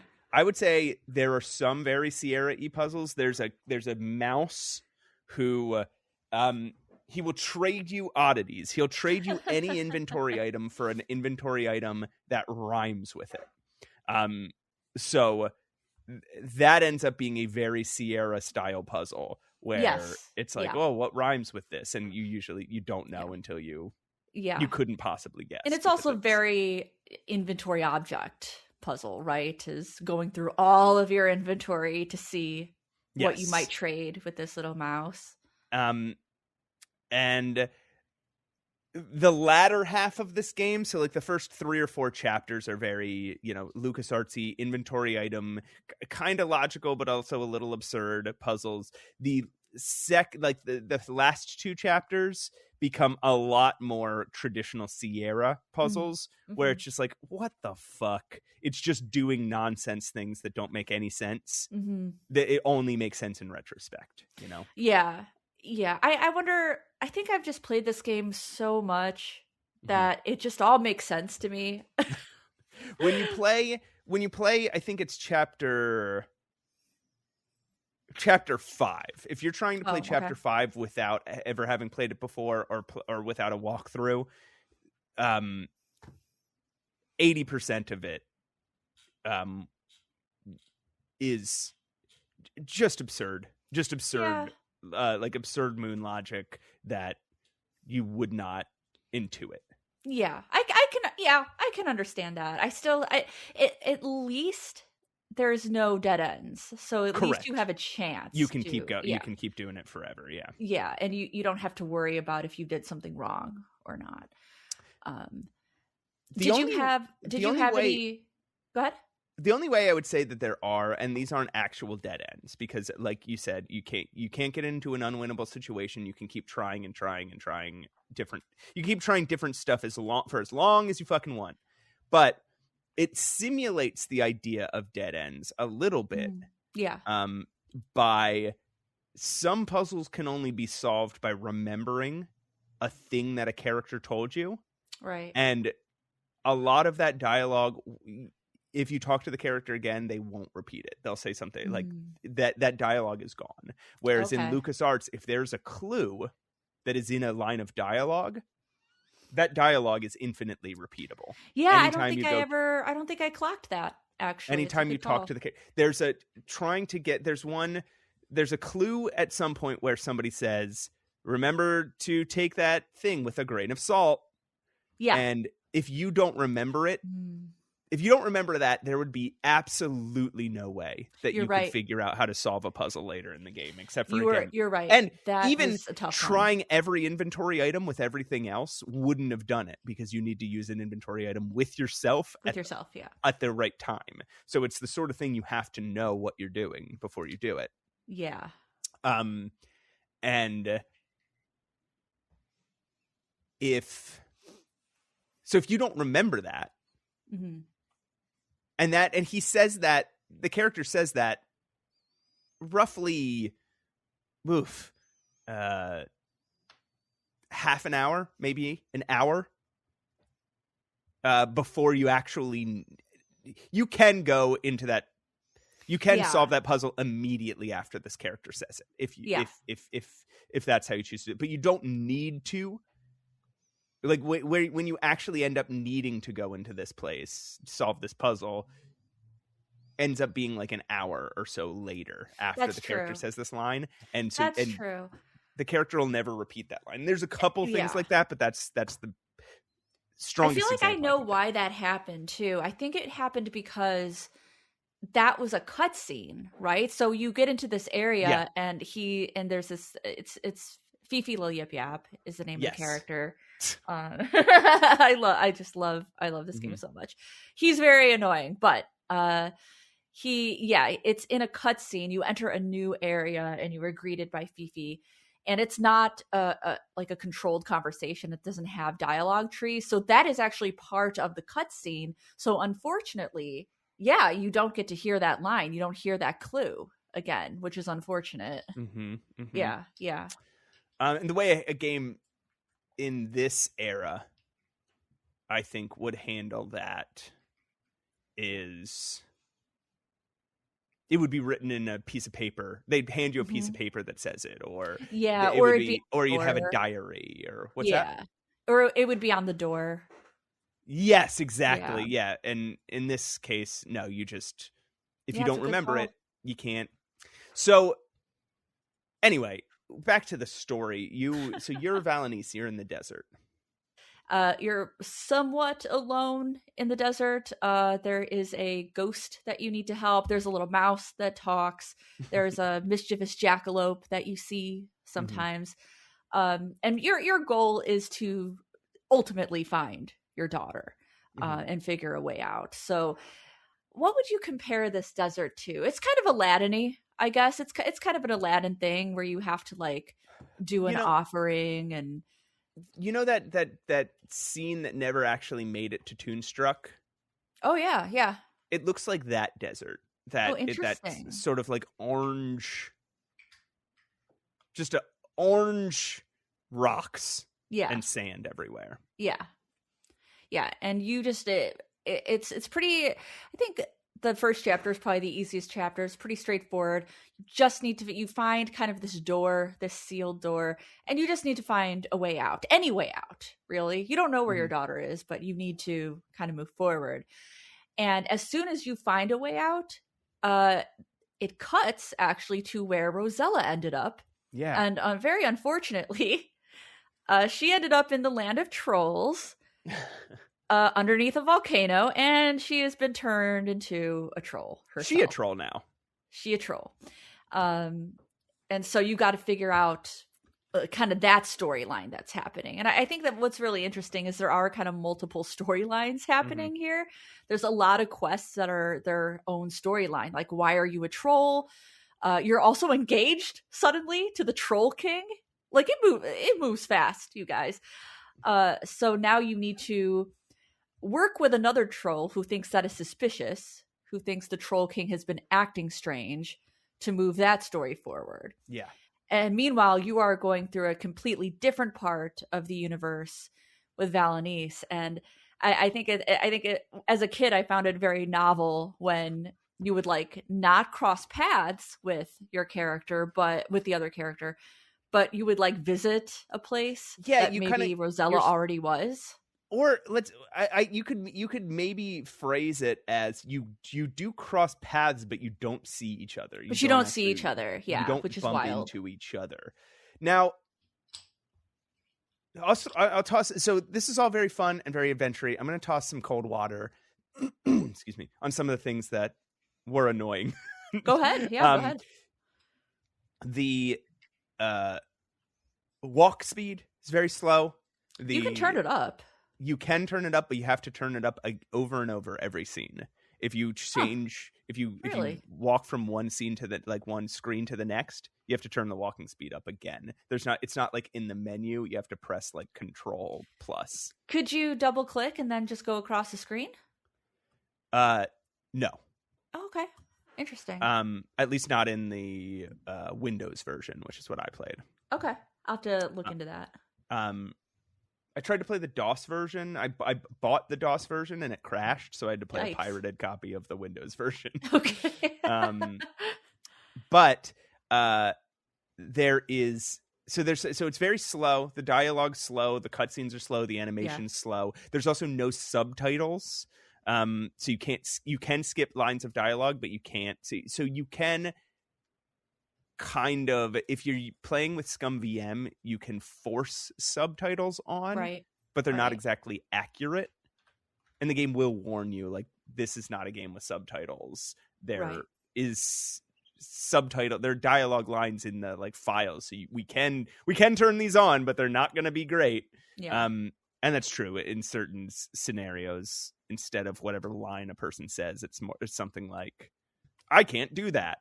Right. And then they will be saying something like an actual line out loud, but the text on the screen just says something very basic. Yeah. It's very funny. But there are some horrible sound effects in this game. That's true. That's true. Just there's a scene where you have to solve an entire puzzle about like combining different gems to make different colored lights, and in the background the entire time a scorpion is screaming, screeching so loud, and it doesn't stop, and it's just a loop over and over and over, and whoever programmed that should have I hope they no, I don't hope anyone loses. I hope they stepped on a Lego. I hope they stepped on a Lego and they almost lost their job. And then they were like, you know what? You can keep your job. But you know what? That's not a fireable offense. You can But say. It's close. There's some really bad pixel hunt stuff here. Yeah. And some of it has to do with the fact that they're doing a for the first this might be the first time that they have 3D models of their inventory items. Potentially. I feel like they kind of did that in King's Quest VI, though. I thought that was pretty. Okay. Yeah.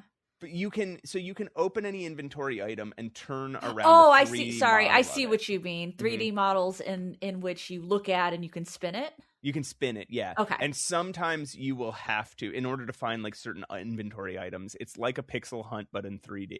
You have to spin the thing around, and it's just the merest hint of a thing.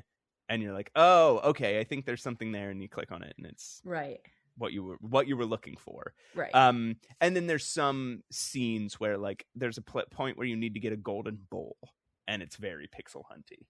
Right.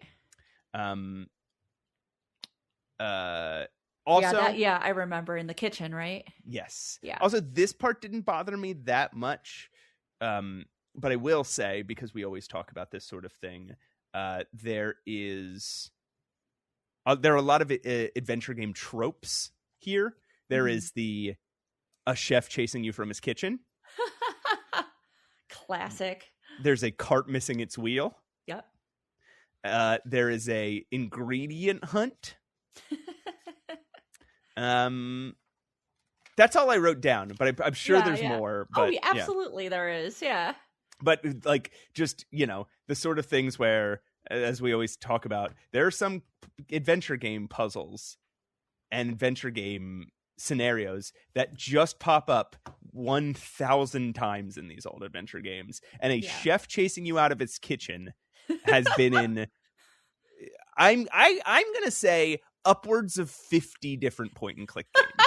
That we can probably name if we really thought about it. Yeah. Exactly. I can think of 10 like off the top of my head. Doesn't it happen in like multiple Monkey Island games? Happens in 2 different Monkey Island 2 or 3 different Monkey Island games. Could be 3, yeah. It happens in an upcoming game. What was that? That we covered the demo of. I can't remember the name of it. Shit. It'll come back to me. It happens in. Now that I can't think of the one, I'm blanking on everything else. But they'll. If you hear me just randomly shout out the name of a game, it's because I thought of a get chased out of the kitchen puzzle. Man, chefs do not want you in their kitchen. They don't want you in there. Get out of there. Locomotive. Oh yeah, Locomotive's a good one. Yeah, people are still doing this puzzle today. I wonder if that's just because it's very realistic. Like, if you go into somebody's random kitchen, like my mom would always usher me out of the kitchen. Get the fuck out of here! Get out of here! Don't be in here. And there's secret stuff going on in there. I don't know. Well, yeah. I guess kitchens keep so many valuable things in them, and that's why you always need to get in them. Or like secret recipes. Game. You don't want to share your secret recipes. Yeah, stop trying to steal my recipes. Yeah, adventure game.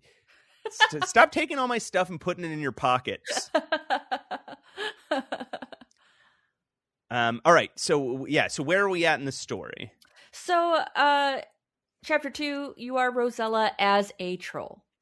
And you are engaged to the Troll King, but people think that, or at least one particular person thinks the Troll King is acting strange. And he is also He's also kind of working alongside who we meet, Militia, who is I guess, the main antagonist. And they have ulterior motives. But our goal for chapter 2 is to turn ourselves back into a human, and that is the ingredient list quest that you were talking about. You have to get certain ingredients, you can make a little potion, and then boom, you're back.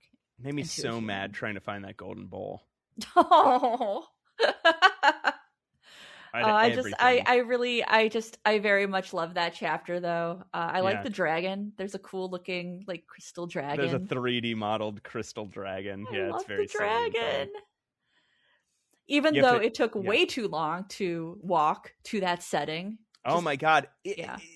They can't fucking help themselves. They do this several times in this game where there's a screen where what you need to, and it's a screen that you have to revisit a part of the screen several times throughout the story. Yeah.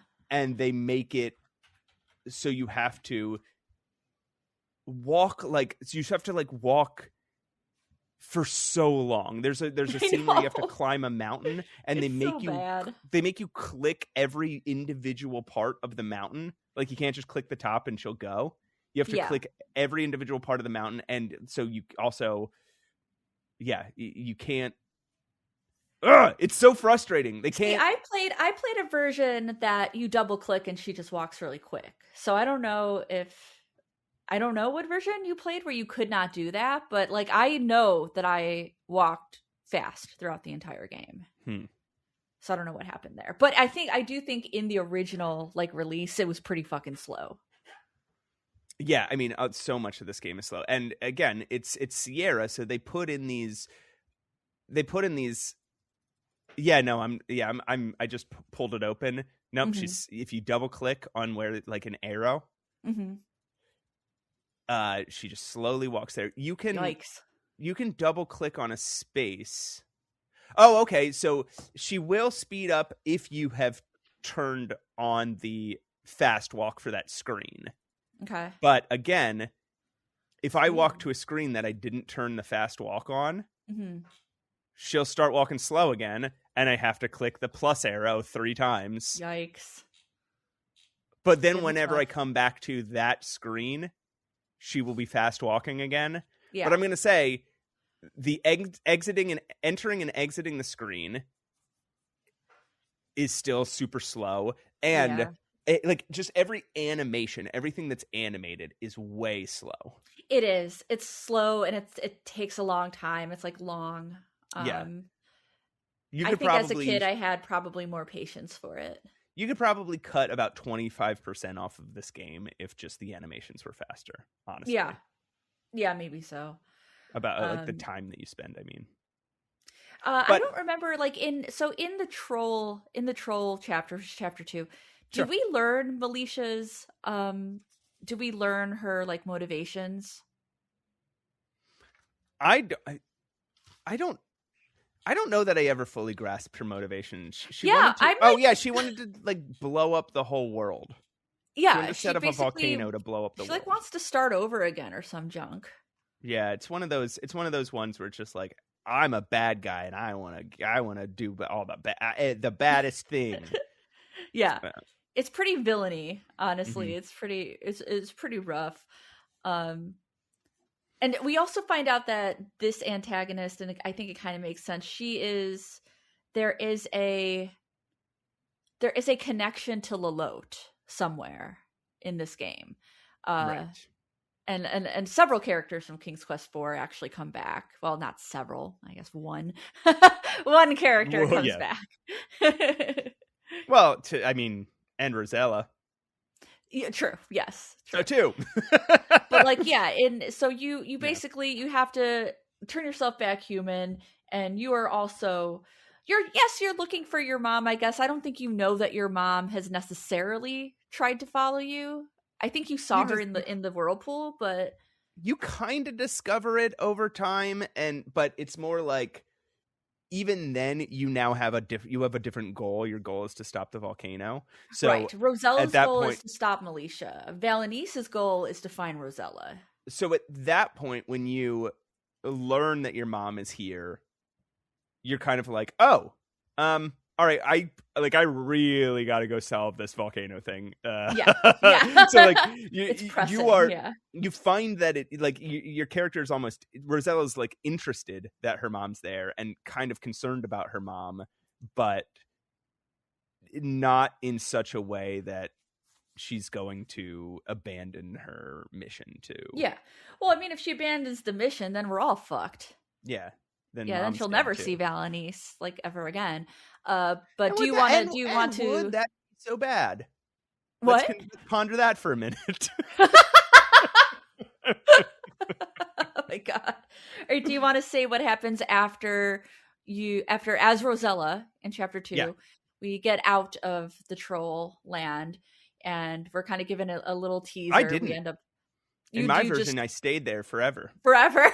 You And my were game married to the ended. Troll King. Wow, what a great game! No, yeah. So you end up getting out, and so meanwhile, yeah, Valanice is exploring. She gets out of the desert, and she's in like a mystical forest, and also a weird town full of animals. And And what's it called? I don't know. It's called Assworld. Falderall. She ends up in Falderall. Okay. Falderall. Yeah. I thought it was Assworld. No, Great. I didn't remember. And then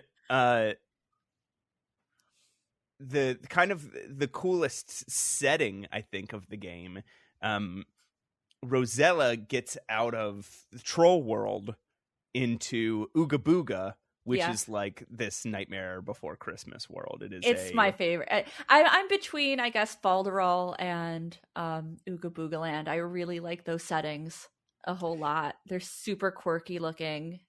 It's just kind of like everything there is dead and zombies. Yeah. And but everyone's nice. Here. Just like Nightmare Before Christmas. Like, let me give you a list of some of the deaths. Oh boy. There's a lady. If you talk to her, you die. There's That's bones. true.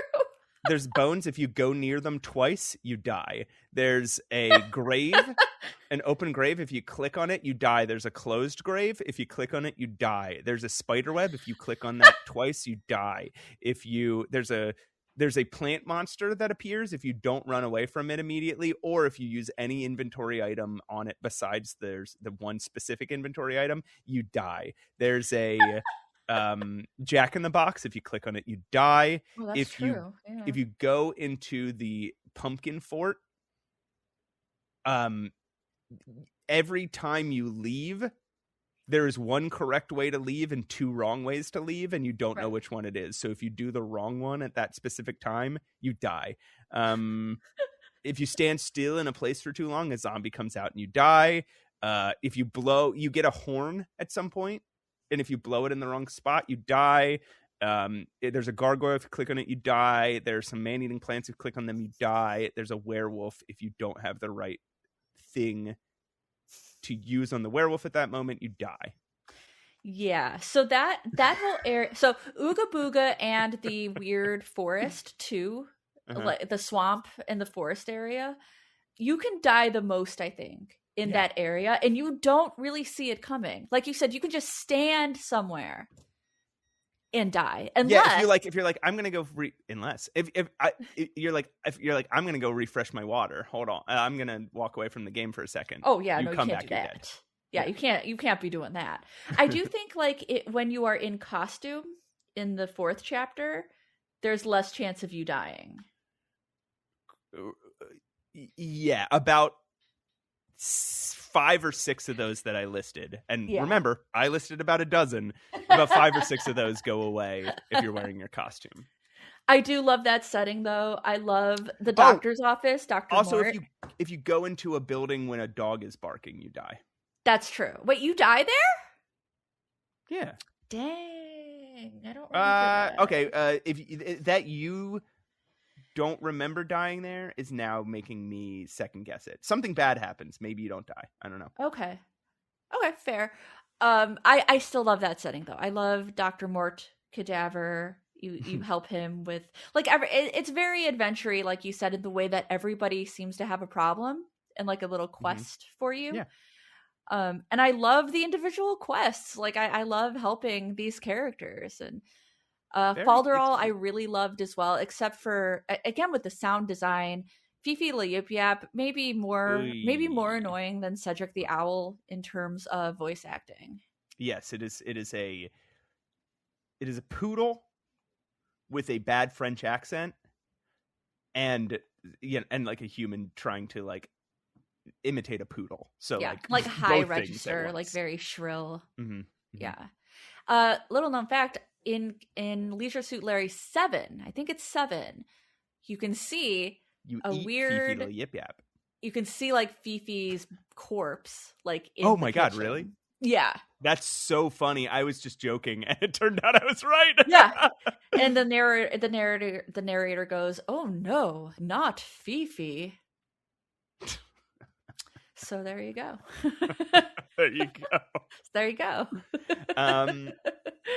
Yeah, this chapter was pretty cool. This did have just like that series of interconnecting. Everybody needs something. When you get somebody something, they give you something that you can use to help somebody else. Everything kind of like falls into a logical cascade. Mm-hmm. That's what I've always loved about adventure games is the cascade. Yeah. When you have a series of puzzles all dependent on each other, and you kind of figure out, okay, I need this so I can do this, so I can do this, so I can do this. And then you get one of those things, Mm-hmm. and then all the sort of dominoes knock each other over. Yeah. This chapter is very much like that. Yeah. And I love the design of once you get out of the desert where those huge statues are, where you have to like fix the bridge, and like everywhere from there into Falderall, I think is so beautiful and so magical. And it feels like a grand adventure. That is this genre to a T. And here's something kind of funny. This game was made around the time that they were making the Realm Online. Yeah. And they use some sound effects and I think some sprites. Oh, interesting. In both games. There's a moment towards the end where there's like a battle. Mm-hmm. And somebody like there's like an injury noise. Somebody's like, ugh. Yep. And it is the exact that happens when you get hit in the realm. Yeah. And it was like a visceral sort of, it was just like transporting me back in time. Yeah. I mean, the Sierra games definitely do that. The opening door click effect you hear in like Dagger is the same one in Gabriel Knight. And the same one in King's Quest VI. They definitely like reuse sound effects. Yeah. Mm-hmm. This is the fun thing. So Valanice is in this garden, or this like beautiful garden world, and this silly animal town. Yeah. And Rosella is in this creepy nightmare town. Yeah. And they fucking switch places. Yeah. They cross paths. They switch places. They kind of cross paths, yeah, but they make an excuse as to why, like, you can't. Why you don't see each other. Now, it is, the continuity is poorly done. It is. As you're playing, it will become very obvious, like, okay, wait. If Valanice was here, this would not have looked like this. Correct. Like, yeah, correct. There's no the timelines do not match up at all. But no. It's still kind of, it's still like a cute thing that they did. Yeah, I can suspend my disbelief. It's cute that enough. they tried. Yeah, I think so.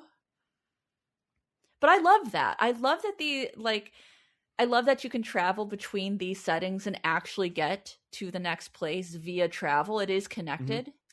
You can, as Rosella, you can go all the way back to where Valanice started. Yeah, you can. And I love that. I think that's so cool. And it is. It's really cool that they did that. And yeah, the map is really neat. I like. You can even bring all her inventory. Wait, is this true? Go ahead. Can you bring her inventory all the way back to the mouse? Yeah. Yes, you can. and you will get new reactions with the mouse. It's fun. It's so fun. I absolutely love that shit. I love that they let you do that. Again, it's kind of the Grim Fandango thing where I'm like, can I interact with that phone? Because if I could, that'd be great. And yeah, you can go to the mouse as Rosella and try to trade, and it's very fun. Yeah, and it doesn't solve any puzzles. I don't think you can get anything by doing that. No, you can't. But I just love that it exists. Do it for fun. Yeah. And you can visit, Ooga Booga as both Valanice and Rosella, and you can both talk to the doctor and get different interactions. And a lot of that stuff is stuff you do have to do to proceed in the game, which is cool by itself. But I think the other thing we're saying that strikes us as even cooler is that there's stuff that they didn't need to put in the game. Right. They could have made it for some reason, there's like the thing that blocks your path at the end of chapter 1 is like a weird salamander, a giant salamander thing. Yeah. And they could have easily had Rosella just say, "Oh, I hear a weird creature in that cave. I'm not going there," and block off the desert from Rosella. But they didn't. Yeah, and then you can still interact with stuff. You don't need to solve any puzzles in the desert as Rosella. But you can go there just for fun. Yeah, and that is like the magic of adventure games for me. It's not always solving every puzzle. It's how does the map work, and can I interact with things as a different character? Because that's what makes it real. That's what makes the setting real. Yeah, I love that. And I love Very like cool. Revisiting areas in adventure games. It's one of my favorite things. Yeah, same. Where things are either as a different character or just things are different, or you just have different inventory items. Everything's the same, but you have different inventory items, so you can just like think of some new interactions. Yeah, it's very cool to do. It's like in Grimm where you go back to Rubikava later. I love revisiting stuff. I love that shit. That's awesome. Yes. Yeah. I'm on board. I feel the same way. So let's see. So Rosella ends up solving things in Ooga Booga. Valanice keeps looking for her daughter in Falderal while solving people's problems. There's a lot of problems that people have, and you have to solve them. And then let's see, where do we end up? This is the switch. So this is where you would cross paths, but you don't, because Rosella ends up in Falderal.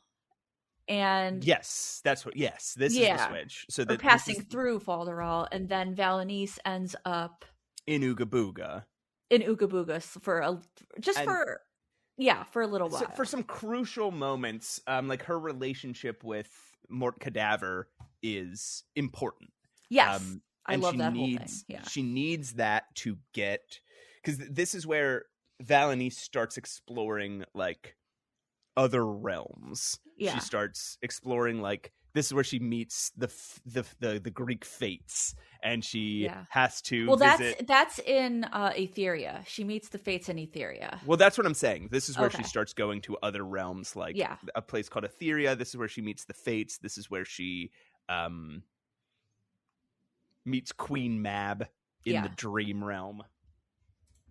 I so wish there were more of the dream realm. I was really intrigued by it. I wish that was its own little setting, you don't get but it's just a cutscene. It's fast. Really. Yeah, it's fast. Yeah. And I didn't love those scenes, to be honest. Like this part of the game is where I started feeling, and maybe if I wasn't playing it for a podcast and I was just playing it at my own pace, but this is where I started to get tired of the game.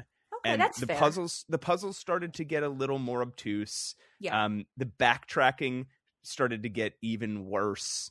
This is where I stopped really enjoying my time, and I pulled up a walkthrough and I was just like, okay, what next? Yeah.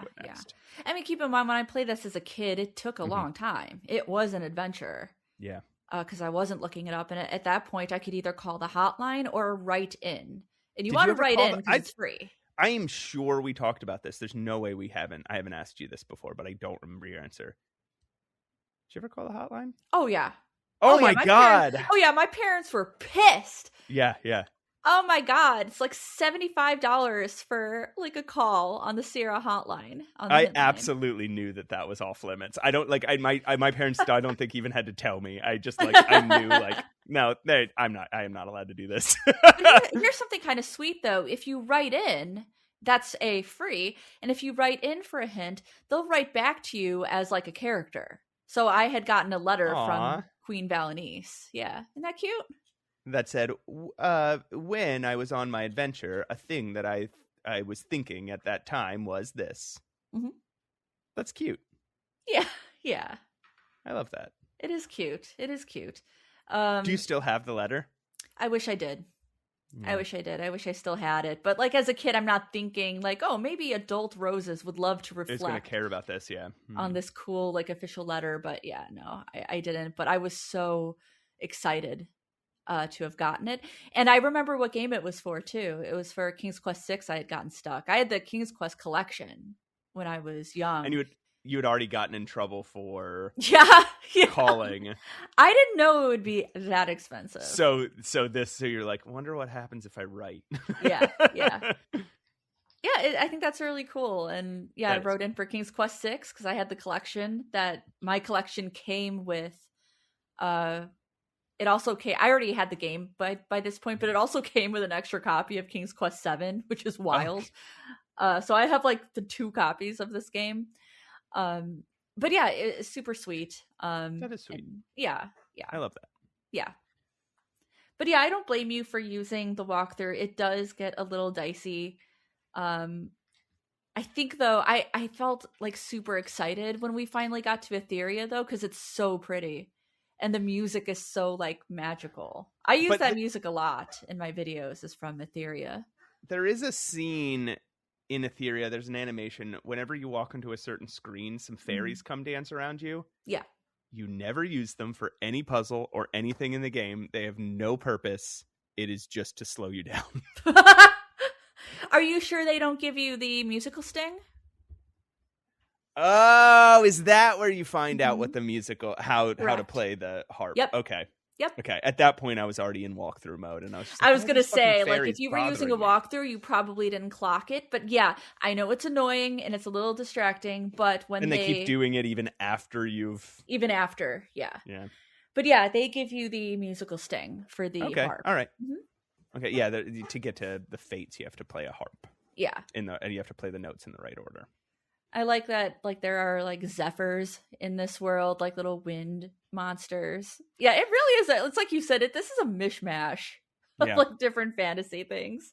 You also have to catch a horse by, like, being in the exact right spot of the screen. There's another point where you have to, you have a horn that you blow that gets a guy to dig a thing. Yes. And you have to be on the only screen where if you blow the horn, you will die. Mm-hmm.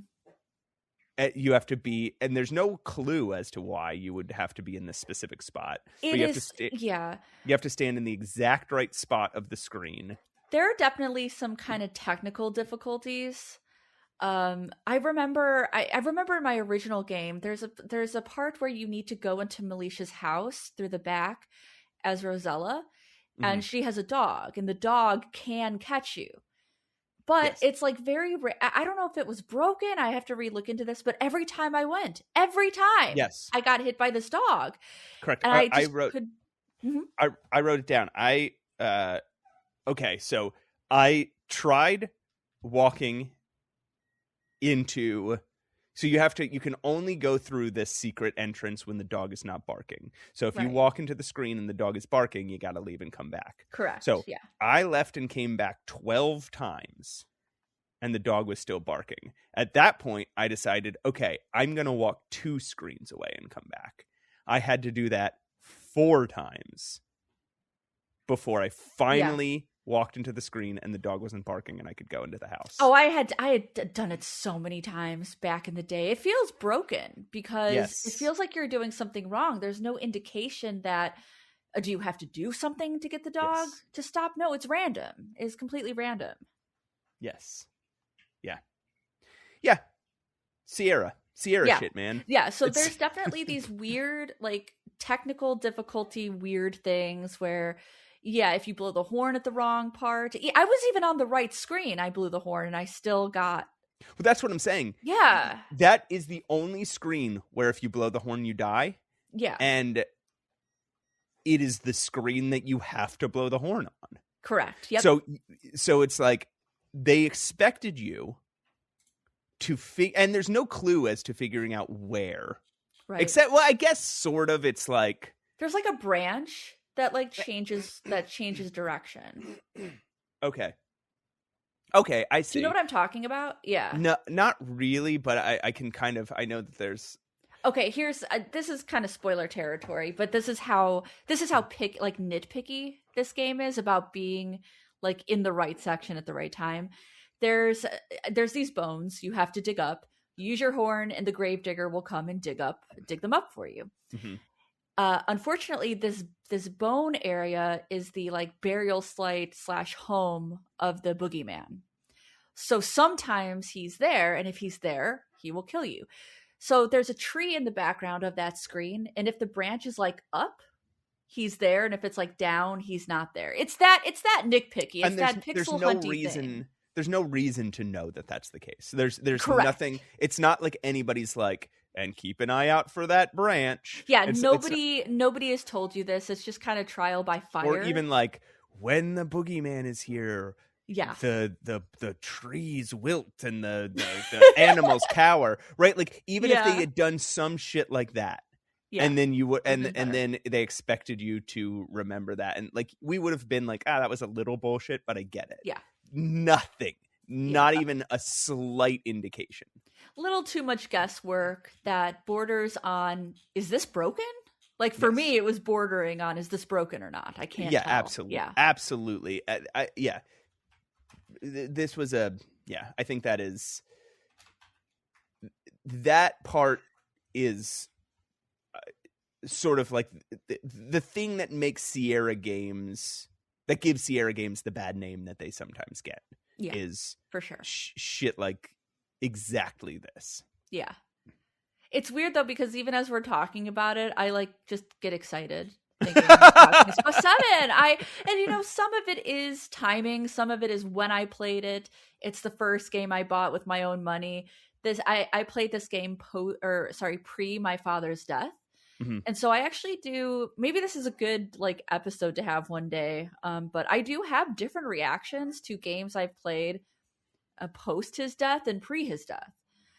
Okay. So like I played this pre my father dying, and so I am like bonded with this game. Bonded with it. So even at the broken stuff, I'm like, aw, it's broken. Oh, it's my favorite little broken guy. Oh, my little broken game. I love you so much. What's it? The whoopee? Is that what they call that? When there's a broken character in a I don't know, in a piece of fiction, so there's a broken character, but you love them kind of because they're broken.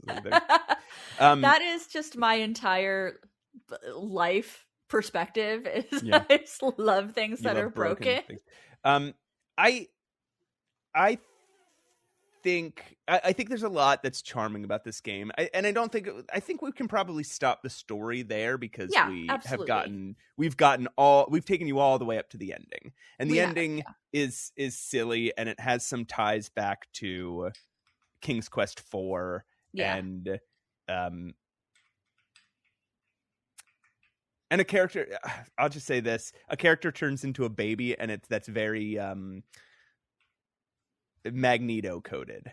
Sure. And there's a very famous X-Men story where Magneto gets turned into a little baby. Oh, little baby. And something similar happens in this game that made me feel very X-Men-y. Interesting. It's like early X-Men before the comic was good, but still it's a very funny, and it's funny because that scene, written in like the 1960s, ends up having consequences that last until like the 90s. That's funny. And so it's like very funny that just like dumb old comic stuff just like continued on. But so if they kept making King's Quest games, the fact that this one character turns into a little baby may have ended up being a universe-threatening story. I wanted that to happen. I wanted that to continue on into the story because I thought that was kind of cool. Yeah. So I don't know. Yeah, I don't know what my final thoughts here. I think we have like shared a lot of my thoughts here. I think it was a very sweet game. It was very nice to look at. Yeah. The first maybe 60-70% I was really, really enjoying. Maybe the last 30 to 40%, I started to feel really kind of annoyed.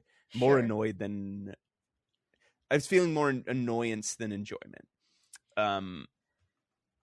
But I'm glad that I played it. I'm glad that I replayed it. I did enjoy myself. I'm glad you enjoyed it because I do think this game for a long time got a bad reputation because it was such a departure from the rest of the series. But I think if you really sit down with it and play it and give it a chance, it is very charming. It is very grand. You feel like you're on a big adventure. And yeah, it's beautiful. These backgrounds are some of the most beautiful and inventive I've seen in a fantasy game like this. And I agree.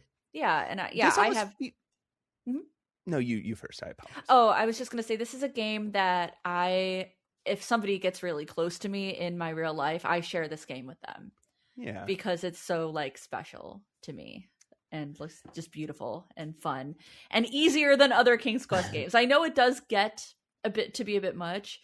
But because there's no dead ends, I feel more confident giving this to someone and being like, just try some stuff. Just try. This game sort of feels like it fulfills the promise of the King's Quest games, where you do feel like you're traveling through all these different this mishmash of different fantasy worlds. Yeah. You do feel like you're in very different fantasy worlds, like which they didn't really pull off that well in the early King's Quest games, because they didn't have the graphical fidelity, they didn't have the technology. This is almost like them finally getting to finally fully figuring it out. And loved it. So you know what I should have done? What's that? We should have started this segment and I should have pretended like I accidentally played King's Quest VIII. I would have been, for a brief moment, I was like, I hope the fuck he didn't play King's Quest VIII instead. Yeah. I do get the later numbers mixed up. I get 6, 7, and 8 confused of which is which number. Yeah. It would have been very funny if we started this segment and I was like, okay, so you start the game as Alexander. You're in a little village. You're like a 3D model, and you have to get your sword and start hitting weird troll things, and then you have to go find your armor. And you're not even Alexander. You're fucking Connor. You're some Oh, you're Connor. You start this game as a character named Connor, and you're just some You're walking around your village. You see a dragon in the distance. I would have been pissed. I would have been like, "What?" Luckily, I knew you were playing it because we had texted. Yeah, I would have been pretty peeved, pretty angry, pretty peeved. Listen, no, I'm glad you played it. I'm glad you got some enjoyment out of it. Me too. Listen, everybody. Thank you for listening. Yeah, thank you. Thank you for listening. I hope if you've played this game, I hope you got some enjoyment out of it. If not, it's worth checking out. Oldie but a goodie. Yeah. If you want to know what really amused Small Roses as a kid, this is it. This was very important to me. Yeah, I think it's time to wrap up. Thank you guys for listening. Again, we still haven't sort of like solved all of our scheduling issues yet. So it's still going to be a little catch as catch can for a while, I think. We'll do our best, though. But we'll do our best. We'll do our best. We're always doing our best because we love this show. We love you doing our guys. best. We love the show. We love you guys. We love video games. So we're not going to give up on any of those things. I just gave up. I'm not doing video games anymore. I give up on them. Yeah. If you want to get in touch with us, you can always email us at mattandroses@gmail.com. You can also go to our Discord. There'll be a link in the show notes. We have a Discord that we share with the Mutant Menace podcast. You find us on Instagram at Save Your Game Podcast. Yes. Or we're both on Blue Sky. You can find us there individually talking about dumb stuff, probably. Dumb shit. Yeah, I don't know. I haven't been posting on social media a lot because, every time you go to social media, it reminds you of how bad things are in the world right now. I try to post nice things on my Instagram. So if you want to follow me there, I post a lot of pottery. I post some cat stuff. Like, I try to keep it welcoming for everybody. So maybe that'll lighten your day. Huh? I'm just going to start. All I do on the internet now is wiener pics. Just wiener pics. Not even of my wiener. Just any wiener I see. Oh, wow. That seems illegal. Just any wiener I see, it's going on the internet. I hope you mean hot dogs, and it better not have ketchup on it, or we're going to have a problem here. Well, I'm a vegetarian, so it's mostly veggie dogs. And it's fine to put ketchup on hot dogs as long as you also put mustard and relish. It's not. It's actually not okay. Mm-hmm. As a Chicagoan, we do not put ketchup on our hot dogs. Yeah, you guys didn't invent the hot dog. And we will yell at people who do. Just claim it. All three condiments. You go ketchup, relish, and mustard. No, what? All three. No.